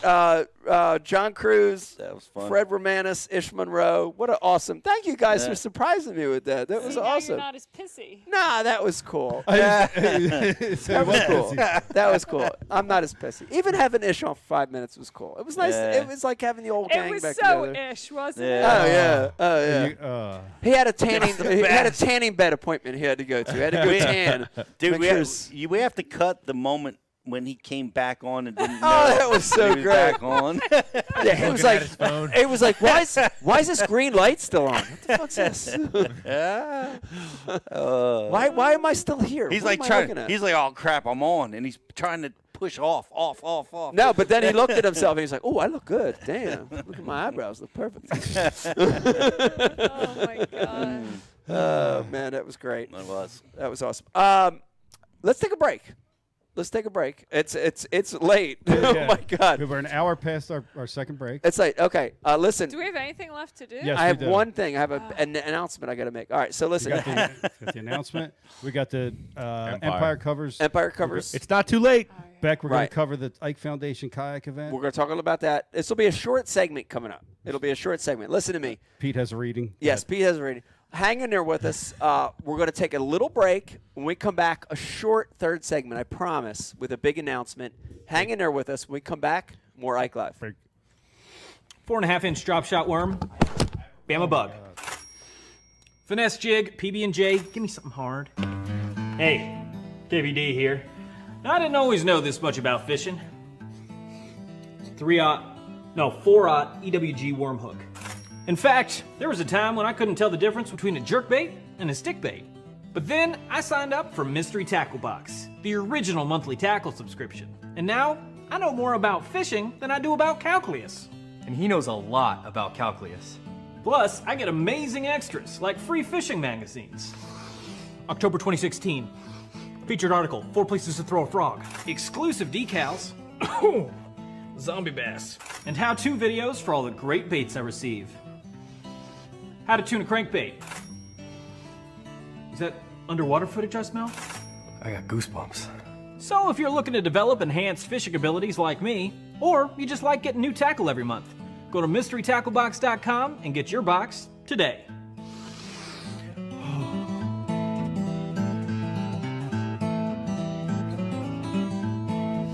Ooh, live minnows. Is it lunchtime already? Nature's candy. Look at this stuff. That's one of the keys, this scent right here, right? It's not liquid. It's almost like a paste. And when you put that on that hard bait, this is on a Rapala X-Wrap, it just sort of coats it. And I love it because it stays on there. You know, I've used scents in the past where you put that scent on, 2 or 3 casts later, it's gone. You don't have it on there. This lasts 20, 30, 40 casts. Dude, the thing I love about this stuff, watch, I want you to watch this as Brian puts this on.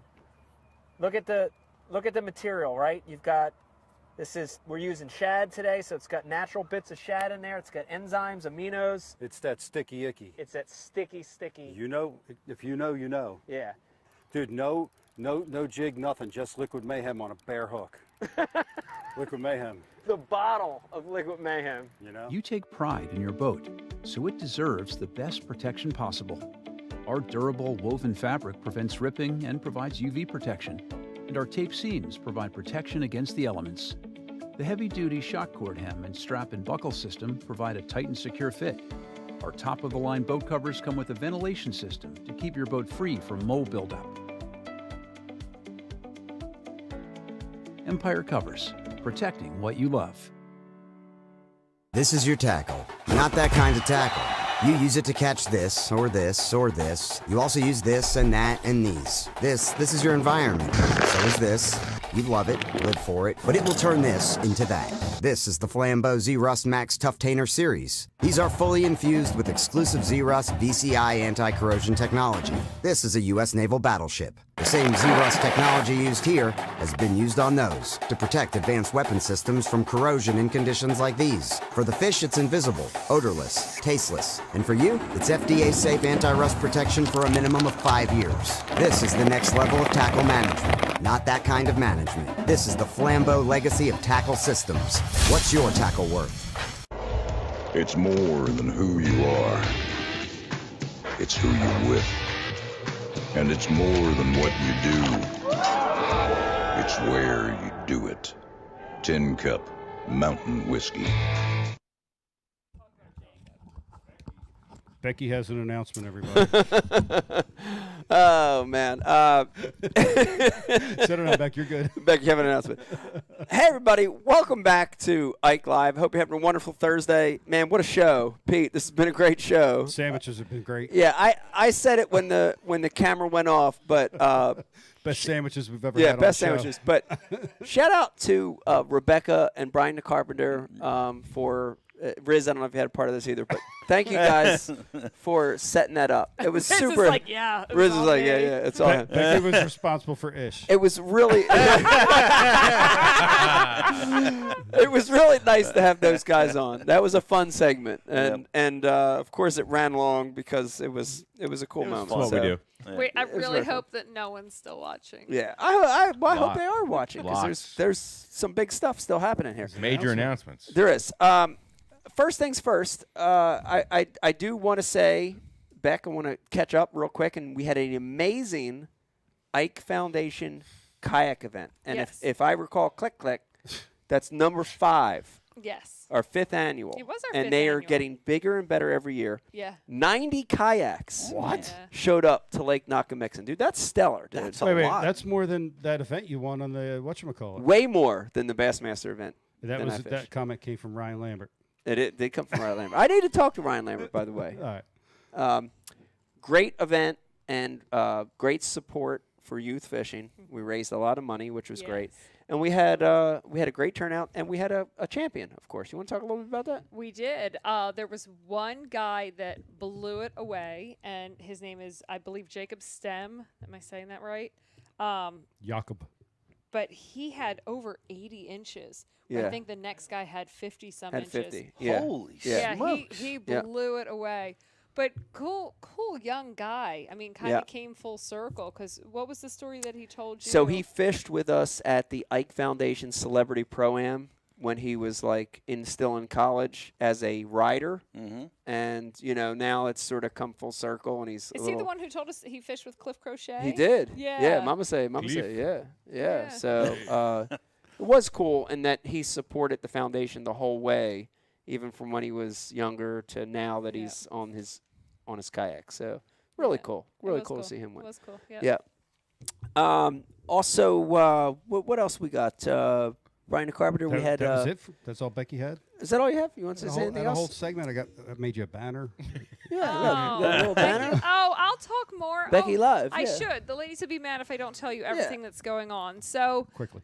There's you want to So the ticket window is now open for the scholarship dinner in January. Oh, yeah. Yes, We're back, don't you baby. be afraid about COVID. Don't you be afraid about COVID. Go get your shots. I do want to preempt everyone's conversations. The ticket price, unfortunately, has had to go up a little bit because, thanks to COVID, prices on It's totally everything have worth gone it. up. So, Ticket schmicket. but we kind of have a really cool surprise. If it all works out, it is going to be way worth the ticket increase. Frank and then Sinatra some. impersonator? Basically. An announcement But of an better. announcement. I love New York. I'm not Sinatra? I'm not. It's actually like an interactive activity. Ooh. We have to have a special license for it. Oh. And since the government Phone isn't party. actually sitting in their offices, it's really hard to get permits. So the moment that comes through, I promise I'll tell you, should be a blast. But it's going Breast to be painting, really. nipple piercing. What are you talking about? No, it's a sandwich making challenge. Sandwich. Sandwich. So it's going to be a ton of fun. Trying to think if there's anything else major going on. Yeah, Flyers game. October. Yes. Thank you. I knew This there is was a big something one. else. This is a big one. Oh, there's two things. Yes, thank you, Rich. Yeah. So we have a Flyers game on the 18th. Totally Check redeemed out the Ike Foundation. Monday, October 18th. Yes. Come to a Flyers game with us. Come hang Yes. out with us. So check out our social or the website to see the special link. You Writing can that get down. tickets. I think they're only like $45. Yep. We're all going to go together. It's going to be so much gonna fun. be a lot Playing the Kraken too. Yeah. Good team. Yeah. Wait, what? Playing Yeah. Seattle Kraken. Yeah. Wait, what? That's an NHL hockey team. The Get Seattle the Kraken. frig out of here. Yeah. And if all goes wow, well, you're so out of loop. You don't even know the teams anymore? What's you wrong with serious? No, it's a Yeah. brand new team though. Rich is right. But listen, Look, this Brian is the thinks. cool part. Look, Brian thinks Lindros is still playing. I'm happy to be out of the loop. This they're shit's formerly crazy. a roller so I don't hockey know team, parts Brian. of it, but go ahead. But if we're the Deptford really, 88ers. if we're really lucky, Mike's gonna ride on the Zamboni. Oh, whoa! Ride the Zamboni. I'm gonna yell. Do you drive a Zamboni at the Coliseum? Wait. Seriously? Yes. Zamboni. A That's Zamboni. so awesome, This is Zams. isn't it? This is a Zamboni. Is it anybody's birthday that night by any chance? I mean, it's gonna be. Carol's. Isn't that that's the closest to Carol's? We're celebrating Carol's birthday. Zamboni. Oh, And boy. then, I got a hangover already. We have a really cool promotion going on. Jocelyn actually got this. She met one of the Gronk brothers Gronk. at iCast has an ice shaker bottle. They're making custom Ike Foundation ones. So if you go on the onto our social feed, you can see them. I actually got some the other day. They're really nice bottles. And they have the Ike Foundation on them. They're really cool. So if you need new like ice bottle or like a sports shaker bottle and stuff, we've got some cool Ike Foundation ones. So support us and get some stuff you need. October 18th. October 18th. We are all going. But you have to get your tickets like through that link to get that special price. Yeah. And then we're all going to try to sit together. We're going to get What do you seats mean? together. Try to sit together. You buy seats. Yeah, but we're trying to do it all together so we can all sit in the same section, Same right? section, yeah. We do the wave. Get up on the glass, rock the glass. Yeah. We'll be in the nosebleeds. Do the wave. Who cares? We're all going to be together and we're celebrating Carol's birthday. Yep. Woo. Very nice. On the Zamboni. At a hookah bar. At a hookah bar.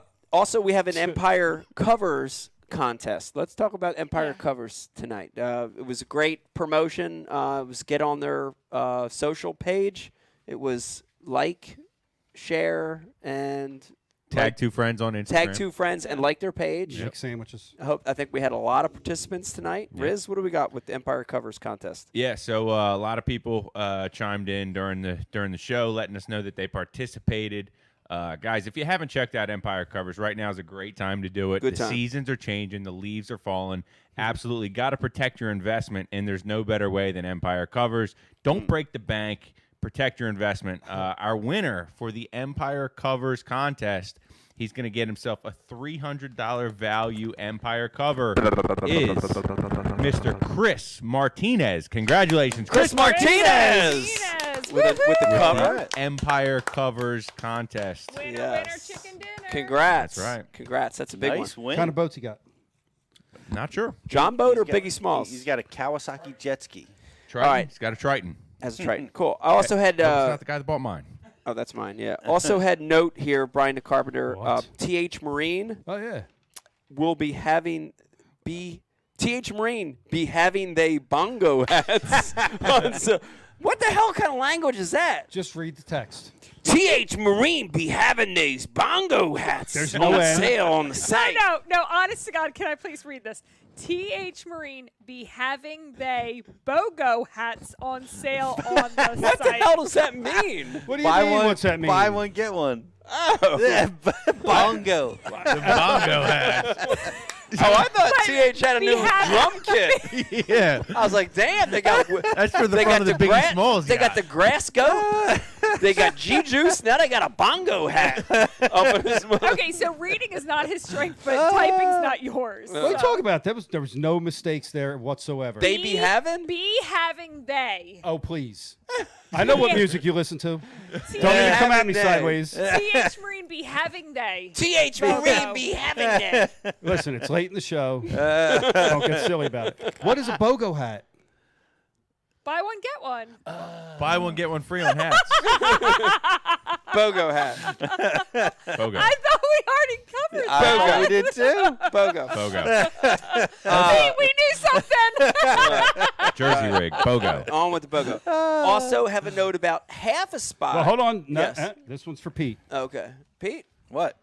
I got to read something? Half a Uh-oh. Pete's reading half a spot. Did you type this properly? No. Which one? They be having. They be having. Half a spot be having. Half a Spot is adding a new short format tournament to the app. As you know, most events are a month or 3 months long, but nah. This new John be just a weekend long. Be just.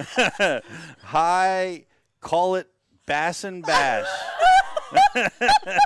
Come get some. I'm Pete Gluzek, and I approve this message, bitches. There you have it. There you have it. That was amazing. I'll decipher that. Go to halfaspot.com to decipher that message. For a weekend-long tournament. Yeah. Sign up for that, John. Yeah, sign up for that weekend, John. I'm actually really Kinda cool. scared. That weekend, I'm really John. scared that this is how we're doing our sponsor conversation. Everybody's having a good time. I see no problems here. Put on your bongo hat and sign up for that, John.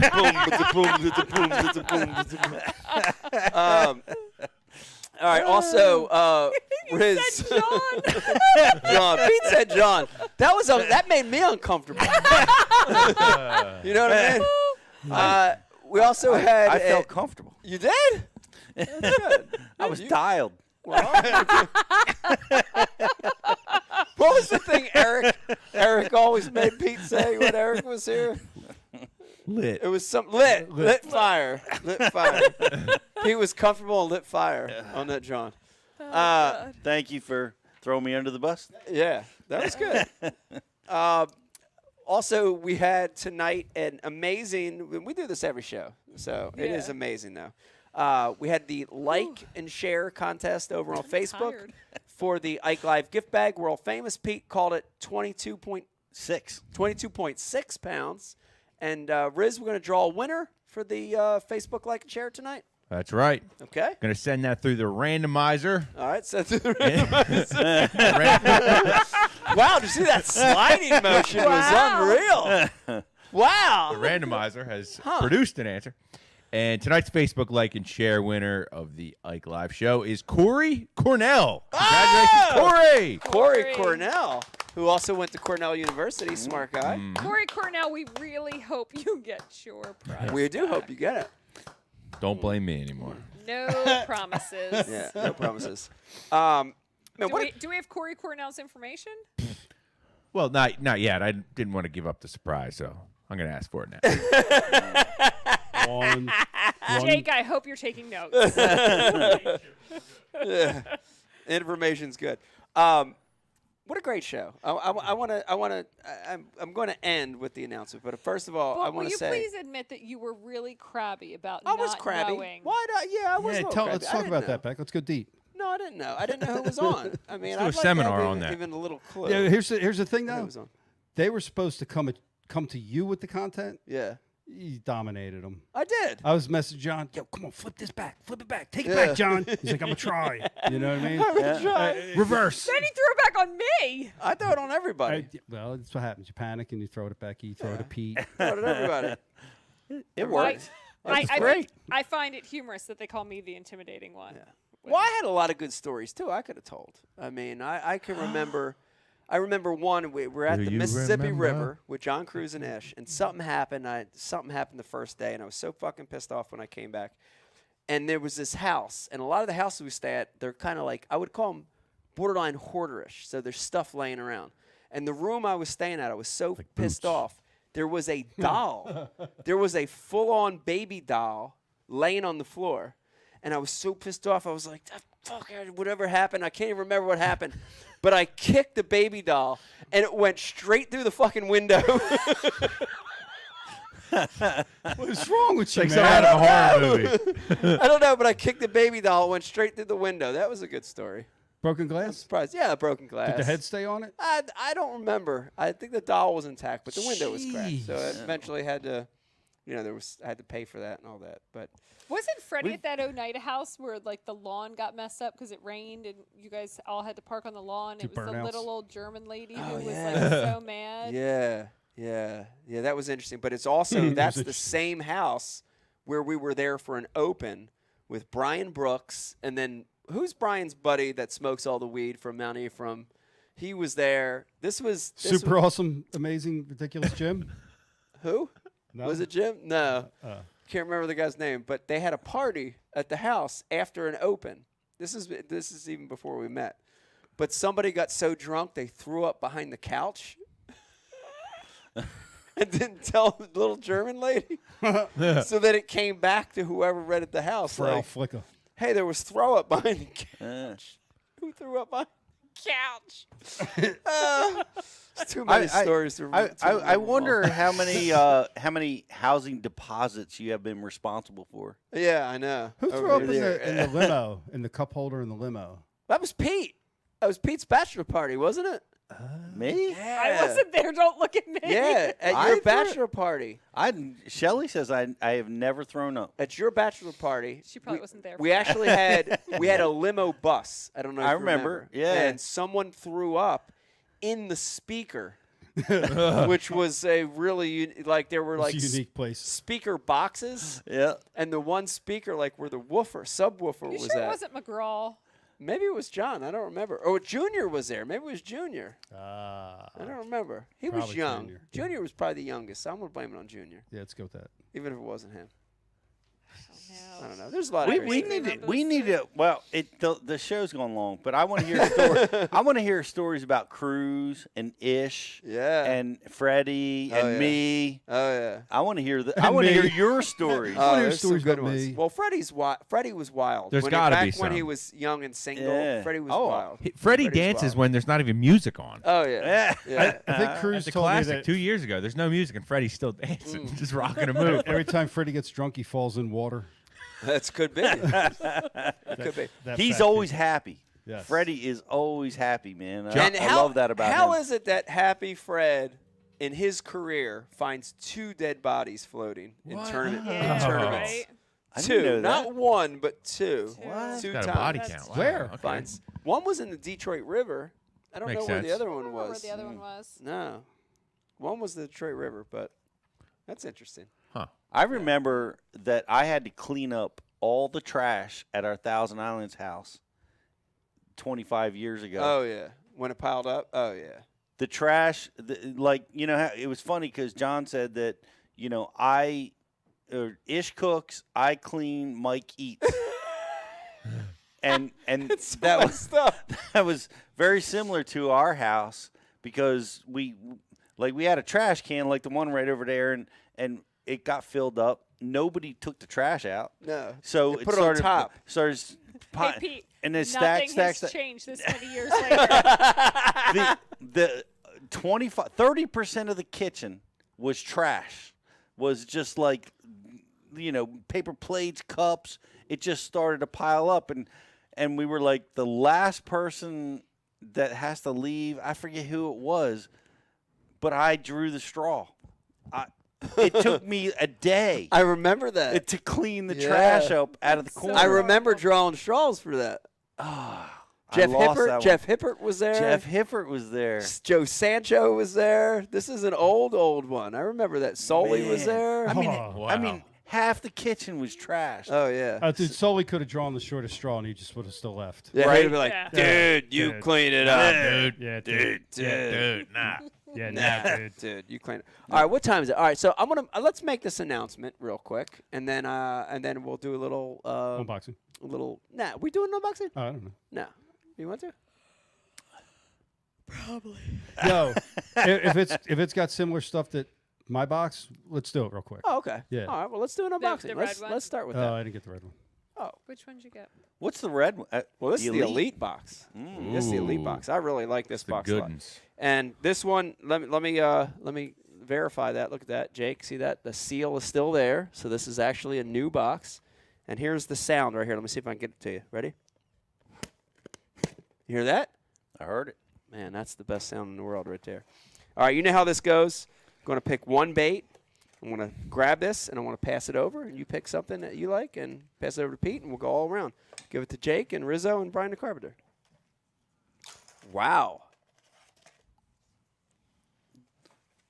Thank you. Hurry up. Pete, leave me something good in there for this weekend, all right? Oh, you want? Okay, I'll leave you that. What do I need to be thrown? Wow. Whiskey. I can't even believe this bait's actually in there. This is crazy. Dude, I'm not leaving it for you. Okie light. I literally got the coolest looking bait. Is it? Yeah, it was Close. yeah, it was in my box. Very cool, dude. Yeah. Yep. Very cool. That's what I was saying. We should open this. Yeah. All right, we'll start talking. Okay. All right. I'm going to start in this box. Pete, I grabbed something that's really cool. This is a zero gravity jig. Okay. This is actually made by a buddy of mine, Kelly, barefoot, out of North Carolina. And I see it's licensed to Ketchco, but this is a jig head that's epoxy, hollow on the inside. This is a floating jig. Think about that concept, Pete, right? Yeah. A jig, like when you're swimming it, when you're keeping it above grass, this is a jig that barely falls. They call it a slow fall. I've fished these before. It almost floats. Zero gravity jig, the profile of a full-size jig, but just ultra slow. Ultra slow. And the skirt looks amazing. Full-size skirt, epoxy head, hollow, so you could put a trailer on here and Neat. it's even higher floating. Dude, this has got merit to it. This has always had a place, I believe, and I have some of these. But really, really cool. Zero gravity jig, a floating full-size jig. Beck, what do you got? So I have a Yozuri knuckle bait, and I grabbed it because I've never seen anything like it. So I know that bait. It's a wire bait, but it has this, The knuckleball. this ball. Almost looks like a green marble Yeah. hanging right at the top. It's like, but it's clear, so I guess it catches light. It has some, it does have a little prismatic action to it That's on the crazy. sides, and I guess it makes like a knocking sound too when it goes through. I know, it's kind of cool looking. Very cool. Yeah. Knuckle bait. Pete, what do you got? Bone. Kabasi. Put a couple treble hooks on it. Monthly Kabasi. Bone. I'm going to give this one to Riz. What is that, a trap? This is a Duo Realis. What? I think it's a Duo. It says Duo. Oh, it's a duo. Yeah. Well, I don't know. It says Duo Spin bait? International. Yeah, it's Come duo. on, knock it off. It's duo. No, look I'm at just the bottom. saying. I Look don't at know. the bottom. But it's lipless. It's bone colored. Ooh. The shad are migrating. They are moving. I guess seniority don't count for shit, huh? Go ahead, Rich. You get it. Hey, you got to ask for the order. You know what I'm saying? Whatever. I like this color. I like this bait. I like the time of year. It's the deal. Yeah, whatever. That's awesome bait.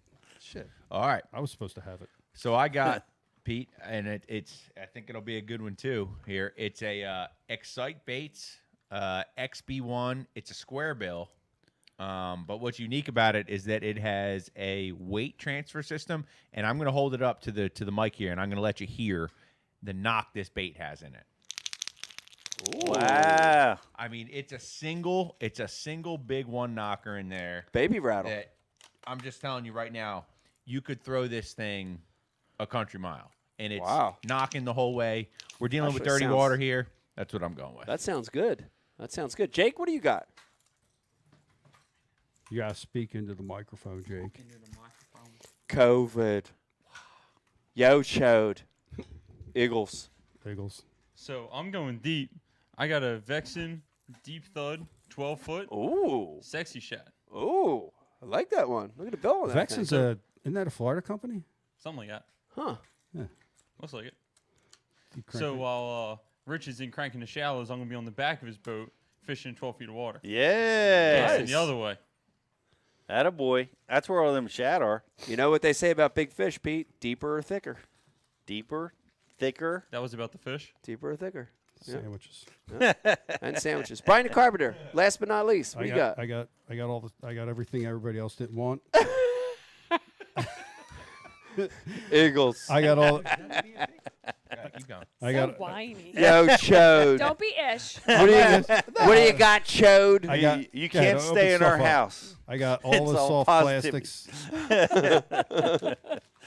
Got all the soft plastics. All green pumpkin because that's the color the bestest color. Little tube. One of these- Tubule. Dude, I'm gonna tell you right now. You flip this thing, you're gonna catch them. Big bite crawl. This is it's a big bite crawl. It's just good looking crawl. It's just the traditional, just straight body with two big old flappers right there. It's a good looking crawl. That's good stuff. It's so funny. This unboxing is just like at my house. Jake throws the soft plastics and the hard tackle like right out of the way, right to the crankbaits, top waters, all the high dollar stuff. Yeah, that's that high stuff's priority. more sexy though. Like when you look at it, it's like more like this thing right here. Pete could stick this thing for hours. Is that a stanky? It's type of stanky? Hoax fish, yeah, dude. It's got a little tail. Looks like a big leech. Here, you throw that in my shoulder shot. Big bass love leech. I need surgery. Oh. And got some hooks. I don't know about that, but I like the ribs on it though. The ribs is right. That is weird. I like the ribs on it. I do too. Feels hefty. Yeah, it looks big profile. Ooh, this is hollow. But what's with the? This is hollow. What the tail? All right, holler. What else we have? All right, that's about it. There you go. All right, so let's wrap the show up. Make your. Yeah, before I make the Fugazi announcement, before I make the announcement real quick, Fugazi. before I make the announcement, I want to thank everybody for tuning in tonight. It's been an amazing show. I want to thank our guests, of course. First segment, we've got to thank Ross for coming on, dude. Ross was awesome, dude. He was great. Great. Ross was great. Want to thank Inspirational. MTV. Yes, very inspirational. Want to thank Ish Monroe and Freddie Boom Boom and John Cruz Yeah. for coming on the second segment. Freddie and John were great. Yeah. Freddie and John and no Ish. We Brian? love you, Ish. The best We love part you, was man. when I got to delete his name off the freaking Oh, banner okay. there. Thanks, Ish. Thanks for All right. 5 minutes. Want to thank them. Want to thank everybody in studio tonight. It felt good. It felt like a nice room tonight. I like the energy. Of course, Pete Lusick, Jake, Rizzo, Brian DeCarpenter, Becky. Thank you guys. It was fun tonight, and it was a good show. Let's end it with this announcement because this is a big thing, and I know a lot of you have been waiting the entire show for this. And like I said, Brian, They fell for that shit Oh, like well, 5 years ago. All right. Well, if they're listening in the recap or listening months later, whatever it is, we're not gonna psych them out with like a beep or whatever like that. We're actually going to talk about it. Oh. There's a lot on the plate, Pete, right now for the business and for me personally. I know I heard you talking about it. Yeah. And even It's John. tied to that. This announcement. Well, it is tied to that. And John even got in a little Dig? dig, Yeah. trying to make me talk. Want you to go where he wants Yeah. you to go. Yeah. We all have our Yeah. opinions So- on where we'd like to see you go. So, without further ado, I want to tell you that I am not here tonight to announce any allegiance to a tournament circuit, but I'm here, Becky and I are here to tell you that my world has been very successful. People love it. It's been a great program for CBS Sports, and we're here to tell you tonight that in 2022, we will have a season 2. Yeah. Yes. Season 2 announcement. of My World coming. This is a big announcement. That's dope. Yes, It dude. is a big Yeah. announcement. I didn't know that. Yes. Very, very cool. That's Heck awesome. yeah. man. We worked really hard on the project, so Yeah. it feels good to know that people like it, We and birthed sponsors like it, and we birthed it, right? So without giving any names, I can tell you that we have a pro baseball player. We have a pro soccer player already on the roster, a pro ice hockey player Okay. already on the roster for season 2. So very Okay. excited. Very excited. It's funny the people that come out of the woodwork when you Oh, actually yeah. have a successful show on Yeah. there, and then they're like, "Oh Yeah, getting guests Hey, can I became come a on? little easier. Oh, Yeah. wow. Oh, yeah. Getting guests became a little easier, which Yeah. was nice. Yeah, But me too. I'm so thankful people like the show. Thank you for appreciating the show. Can't wait to shoot season 2. So there's your announcement. How does that affect your tournament plans? But see, I'm trying to bring it back here, Brian. You see that? Yeah. You see that? Well, I don't know yet. We'll have to analyze that. Beck, you want to talk about that? No. I mean, you've got options, right? There's Let's talk about your There's- options. There's options. What are your options? You know, throw a zero gravity jig over shallow Well, milfoil. you qualified for a couple tours. Yeah. Would you qualify? You said you qualified for a kayak event too. I qualified for the Everything. elites, the MLF Big Five, and FLW. my win at on the Chesapeake qualified me for the Kayak Classic in conjunction with the Bassmaster Classic. Yeah, so and I will be fishing at and 100%. if anyone from Bass is watching, I would really like to come to the dinner because of that. Yeah, we so want to go to the dinner. I don't me want, too. I don't want Yeah, to be and Brian. excluded. I'm I hungry. want to get dressed up and I want to come to the dinner. Fucking Yeah. starving. Yeah, but here's the thing with that class with that Kayak Classic, Pete. Like I'm approaching that to go to win. Like I'm not, you know what I mean? It's not like, hey, I'm happy to be here. Like we're gonna have an official practice period. I'm gonna go and like literally try to. How cool would it be to win a Kayak Classic?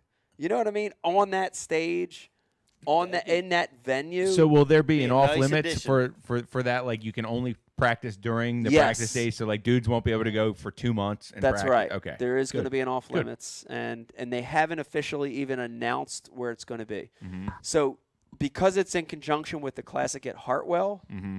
you can only guess, right? Like if you go one lake up, you're at Kiwi. Mm-hmm. If you go one lake down, I think you're at Russell, right? Mm. So you can kind of guess.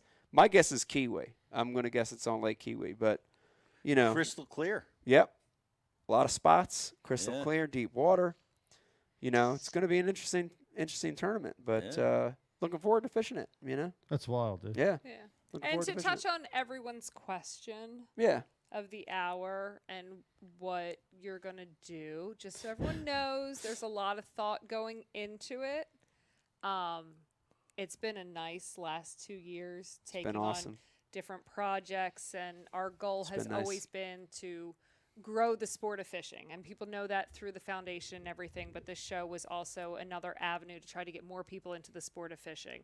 So it's not that you're against, you know, tournament fishing. It's just, it's been a lot of years, and that's not easy on the family, the amount of Right. time that someone is gone and the dedication that takes. So tough. However- we don't take this question we don't take this option lightly. So Yeah. I know people want answers right now, and in their minds, like it makes a ton of sense that you just need to do this, but just, you know, There's a lot of factors. There's a lot of factors that Yeah. go into it, and we've got a lot of stuff going Yeah. on. Yeah, So- there was a really cool article on Bassmaster.com a few days ago. I don't know if you saw it by Mike Such, by Mike Suchin. Such, Yeah. I read the I article. thought he did. I thought he did a good job because I could feel your enthusiasm. Yeah, yeah. He questioned. You know, he had Becky on the phone for a while talking to her. He had me on the phone, and we tried to be honest with him and give him the facts and what would determine the decision when we make it. You know, so Yeah. you know, I thought it was a good article. I thought he did a good job at. I thought it was really gracious of you to recognize the staff at Bass and how you missed that I do. part of it. I do. And and recognize the fans. Oh yeah, the and, fans are. and what they would like to see Yeah, you do. yeah. I thought that was really the fans cool. are a big part of it. And Brian, you know, I do love to stir up a little controversy and a little, you know, it's fun because it's a PR, you know, machine, and I like to activate that. But like I posted the other day, and I really wanted to gauge my fan base, and I said, you know, Bassmaster Elites, MLF Big Five, or other. Or kayak. Yeah, or other. I just said Yeah. or other. And it What'd was they say? interesting to see the comments come through. I would say 80%, 75% Bassmaster Elite, and the other Wow. 25% was split between MLF or other. I would Gotcha. say it was that heavy Mhm. on bass. Yep. So it is really I appreciate their opinion and I value it, you know. So it's nice when I make those posts, and I'll make a few more, you know, as we get to Of course the you decision, will. you know. Yep. But So- it's not taken lightly, and No. as many people saw this evening, the toll that it takes on Michael tournaments. Oh, right. Yes. You think? Is it a does. toll though? Is it a toll? Okay, so the toll it takes on Becky. That's true. That's true. That's true. Eat more Becky sandwiches. I'm not gonna lie. There's nothing easy about it for anybody involved. with the way that you're wired. With the way that Mike's wired. Yeah, with the way that Mike's Yeah. wired. Yeah. Other people, they on the next one. Yeah, like a lot of people Doesn't like work don't for have a Mike. great tournament, can just move on. Yeah. Yeah. Well, that's it was funny because like Charlie, Charlie's a good friend and he advises us on a lot of stuff. I remember him saying, this is back before even like the MLF thing split happened. This was early on, and he was saying, well, just fish the elites and just show up for the tournament, and Nope. all your sponsors, and it's true, right? Like, you don't even practice, just show up for the There's guys that do registration. that. Yeah, fish the tournament, right? Like, and and your business has all that same, value to it, Yeah. And I was like, man, I can't fucking do that. Yeah. I want to Okay. I fish a Thursday nighter, a beer league with these guys, and I Yeah. want to beat their brains in every time. Yeah. And I, Pre-fish you know what I is mean? for 'em and everything. Oh, some of them we had. Yeah. The smartest thing me and Vegas did is we didn't pre-fish for that last one that we won. We just went fishing, which was nice, and it worked out better. Yeah, it did. But yeah, I'm competitive. I can't do that. I can't just show up. Nah. I can't just show up like that. I mean, I want to go win. I want to go try to win. At least put Right. myself in contention.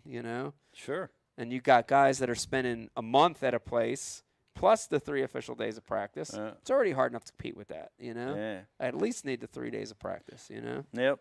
So. So with that said, John Cruz, make room in your next house rental.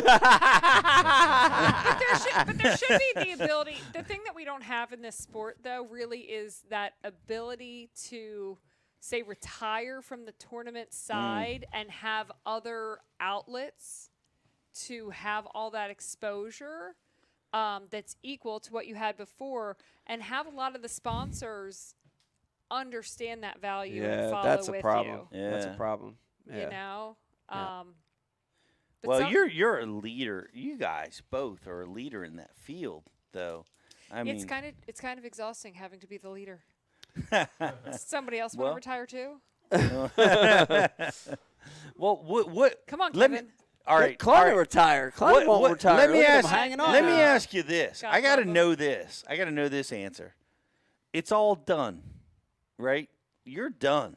You've won everything, and you're done. What does that look like for you? What is like? Okay, I'm just gonna do nothing, or I'm just gonna. Does that ever happen for you? I don't think. No, I think what it looks like is a lot what happened this year. It's like for me, I feel like I put my energy other places. So it's other pieces of the business, or it's other tournaments, or other challenges. Like the kayak thing was honestly, I felt so good about the kayak thing because it was real. Like I wanted to go win one of those, and I worked really hard at it. It was not like never like took my big boat out and you know what I mean. It was like all for the right reason. So if it's not tournament fishing at Bass or MLF, right? I think it's a TV project, or it's another business, or it's predator tournaments, carp tournaments. I mean, Old Timers League, crappie events, redfish tournaments. I'm intrigued. We're going to travel the world and street fish. I'm intrigued. Yeah. Sewer fish. I am super intrigued by these big money saltwater events. Super intrigued. Like they've been going on forever. The Marlin Opens. Oh yeah. The Duke of Fluke. All these saltwater events that have history All right, then and he's prestige. coming back to the elites if he thinks he's going to end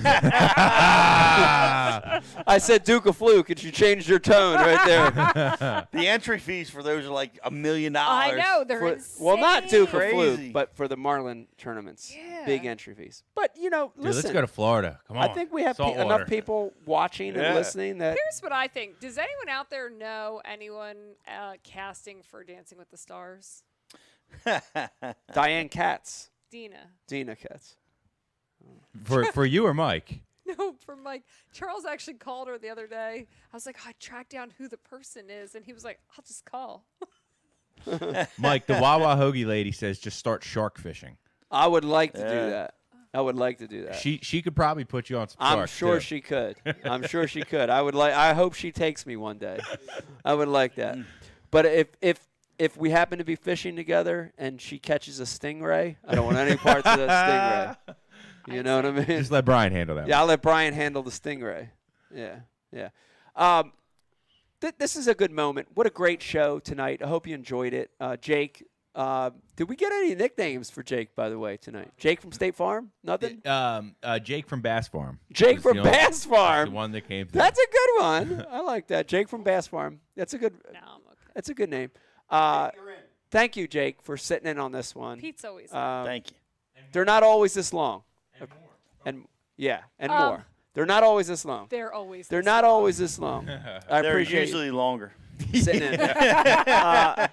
What a good moment here, Brian. I'm glad you did this to do a little toast here at the end. I'm glad I did this too. To our guests, to our fans, to everybody here Yeah, you know tonight. what? And toast, Mike, toast to Cheers, toast Pete. to your season for going out and doing what you did. Because Thank you. It makes it a fun place to work. You know, I mean, Brian and I talk about it all the time. Hey. People come up to us, they're like, "What's Mike doing? What's Mike doing?" And we don't know. You know what I mean? we don't know. Every time you get the question, it's like, your guess is as good as mine, and they think we're lying, but it makes it fun. So yeah, I appreciate that. Here's to you, to everybody, but Ish. Thanks, guys. Cheers, guys. Cheers. Oh, I love that Tig Cup. I love that Tig Cup. Great show, Brian Carpenter. Good job tonight. Thank you. Good Thank you idea, very much. Brian. Good idea. Good idea. Pete, Brian Pete, was. thank you. Brian was as stressed out as you were. Really? Prior to the show. Wow. Honestly. I was just playing out scenarios, trying to make sure. I know he he spins out. Came off great though. Oh, he I thought it was spins great. out like crazy. He doesn't realize he does it, but he really I'm just does. looking for backup plans. Yeah. You know what I mean? Like and you sweat, and you're like. he looks at man. me. He's like, "Why are you so calm?" Well, I will tell you this, and I'll look at Becky and Brian when I say this real quick because I think you guys have or will be responsible for making this happen. Rick Clunn is still on my radar. I know, but I want Rick here. I know Rick I- would be great here, but the odds of us getting him here are slim and none. I heard he made a wonderful gesture. Oh, on he did. Social That was media. so cool. Did you see that? For sure. I didn't see the original post, and Becky screenshot it and sent it to me. That was awesome. Yeah. That feels so good. That Hell feels so yeah. good. He's a wonderful person. Yeah, he's a good dude. He He's a needs really to good be dude. in studio. Yeah. Be great to get him here Becky's somehow. the only one that can make it happen. Yeah. I know, but I don't want to just have Rick Clunn over the phone or whatever. No, Like, he I'd needs to be here. rather- Well, have him come into town. We can show him Philadelphia, the I'll Schuylkill. drive Melissa in. Show him the condoms floating by. in Show him Delaware. I don't know. Timber Square. The Timber Square. I think we would probably, Gloucester Hole. I think we might have to just show up on their doorstep with like camera equipment and be like, "We're gonna sit down." That and would have be a chat." okay. I And would then do Rick that. would probably be better with it. He's about experiential things, man. Yes. Well, that's this okay. is For this sure. is an experience here in this area. Yeah. Yeah. Yeah. Good point, Pete. Yeah. That's the smartest thing you've said all night. It's How about a interesting. show with him? It's interesting. Like in his career, he took the opposite path. You know, like he was always like anti-media.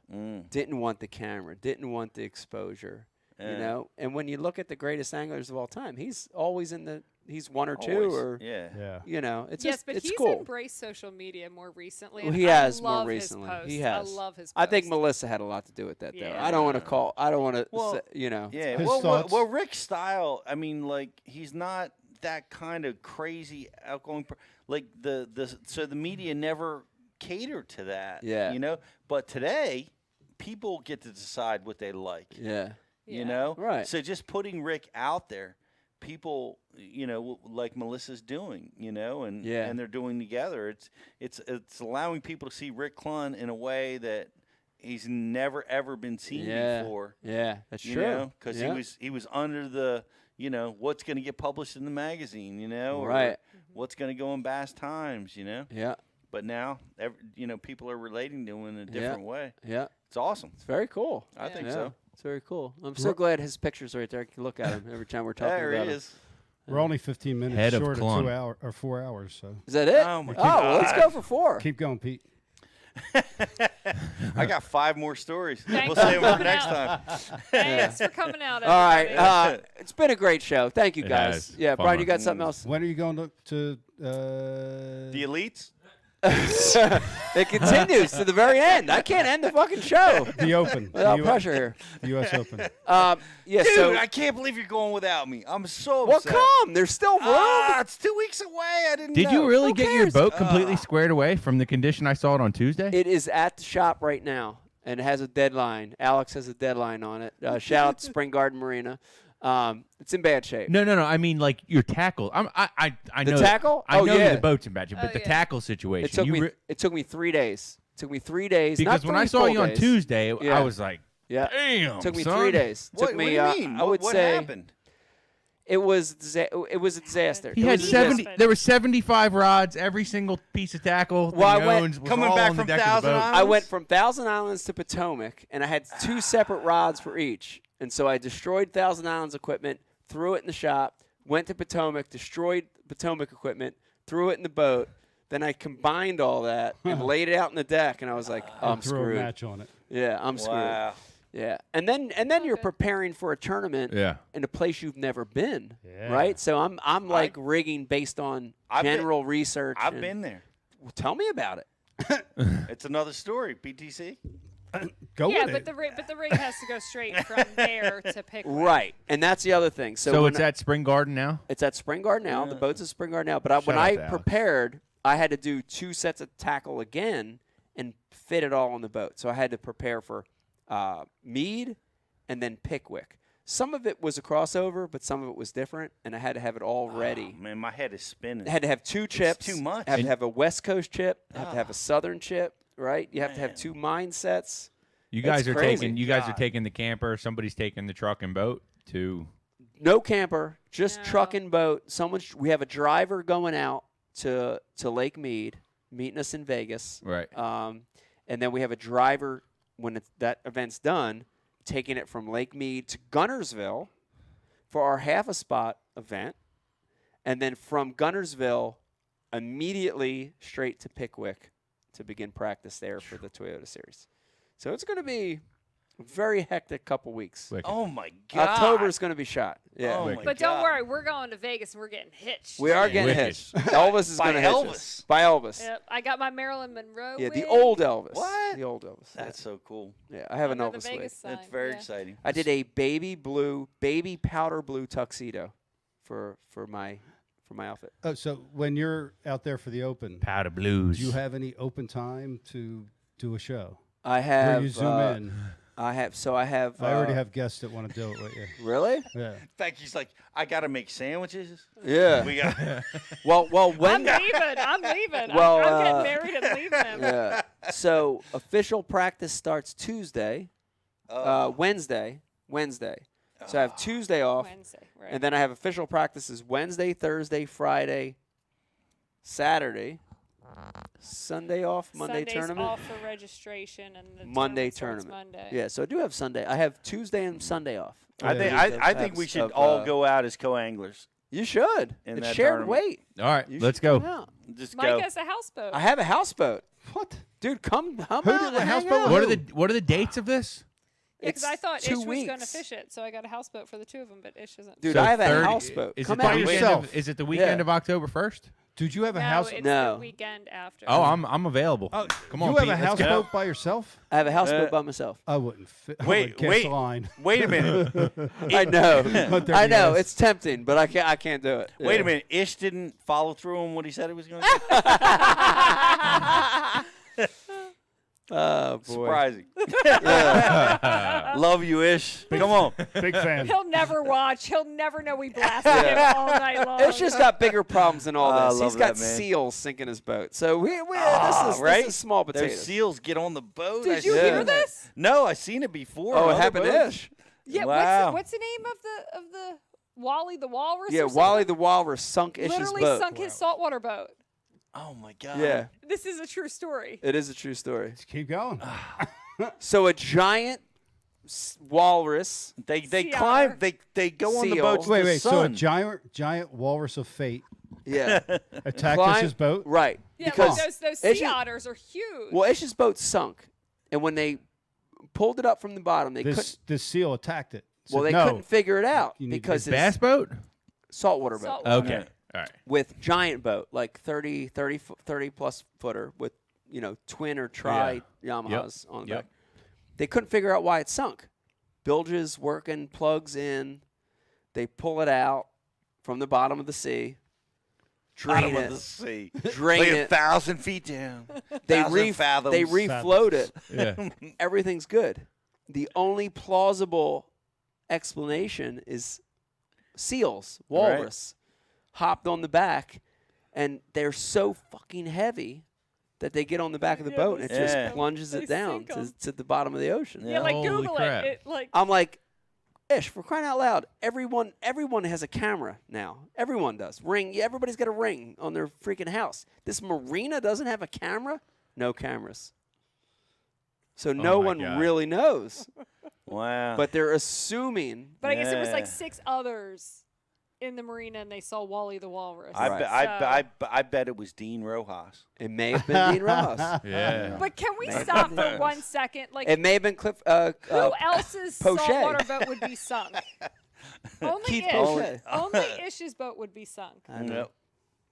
Well, maybe you Wow. should start freaking coming on the show for like a goddamn adult. You think his juju would be better? Maybe. Like an adult. Right, he was on for 5 minutes. He had a hot date. We know where we lie in his priority list. A lot of I things say happen in it. 5 minutes. He's right there on my priority list. Well, come on. He could have bragged to his hot date. He's on this big podcast. Whatever, dude. Big. We're huge. We gotta go. It's not about that. It's about Mike. Nah, it's all right. Mike, all right. it's I a love great it. year. It's all right. It's a great You had a freaking great year, too. I had a good year. No, you had a great had year. an amazing year. No, you had a great year. No, you had a great Are year. we gonna Yeah, end this you had a show? No, we're never going to end this Is show. anyone still watching? I have no idea, but we got 10 more minutes to hit 4 hours. Yeah, there's 24 people on the website. See, there's still 24 people here. 57 on Facebook, Alright, and there's still people 71 on YouTube. There you have it. That's still over 100 people. What is wrong with you people? Why are you still watching? Because this? it's a Thursday night. There ain't shit going I on just anyway. made those and we're- numbers and- up, and by the it's way. fun. This is fun. So there's really just 4 people. No, really. 4 or There's 70. It's all the same. 24, and then couple. How many did we have on Facebook? Nah, we love all you guys. that are 49 on watching. Facebook. I'm gonna make up the YouTube number, like 67 or All right, so. it's 100. Call it 100. High call. Oh, man. High call. All right, it's been a great show. Pete, Rizzo, Brian the Carpenter, Jake, Becky, thank you guys. Thank you, everybody, for tuning in. Thank you, our guest. Appreciate night, it. everybody. Have a good night. We'll Thank see you in you the so next Night much. Live. Good night, everybody. Bye. Hold on, I wasn't ready. Is that Mark Menendez? Wait a minute. Ish might pop back on. Oh, wait. What is that? Wait, put What the wolf. was that?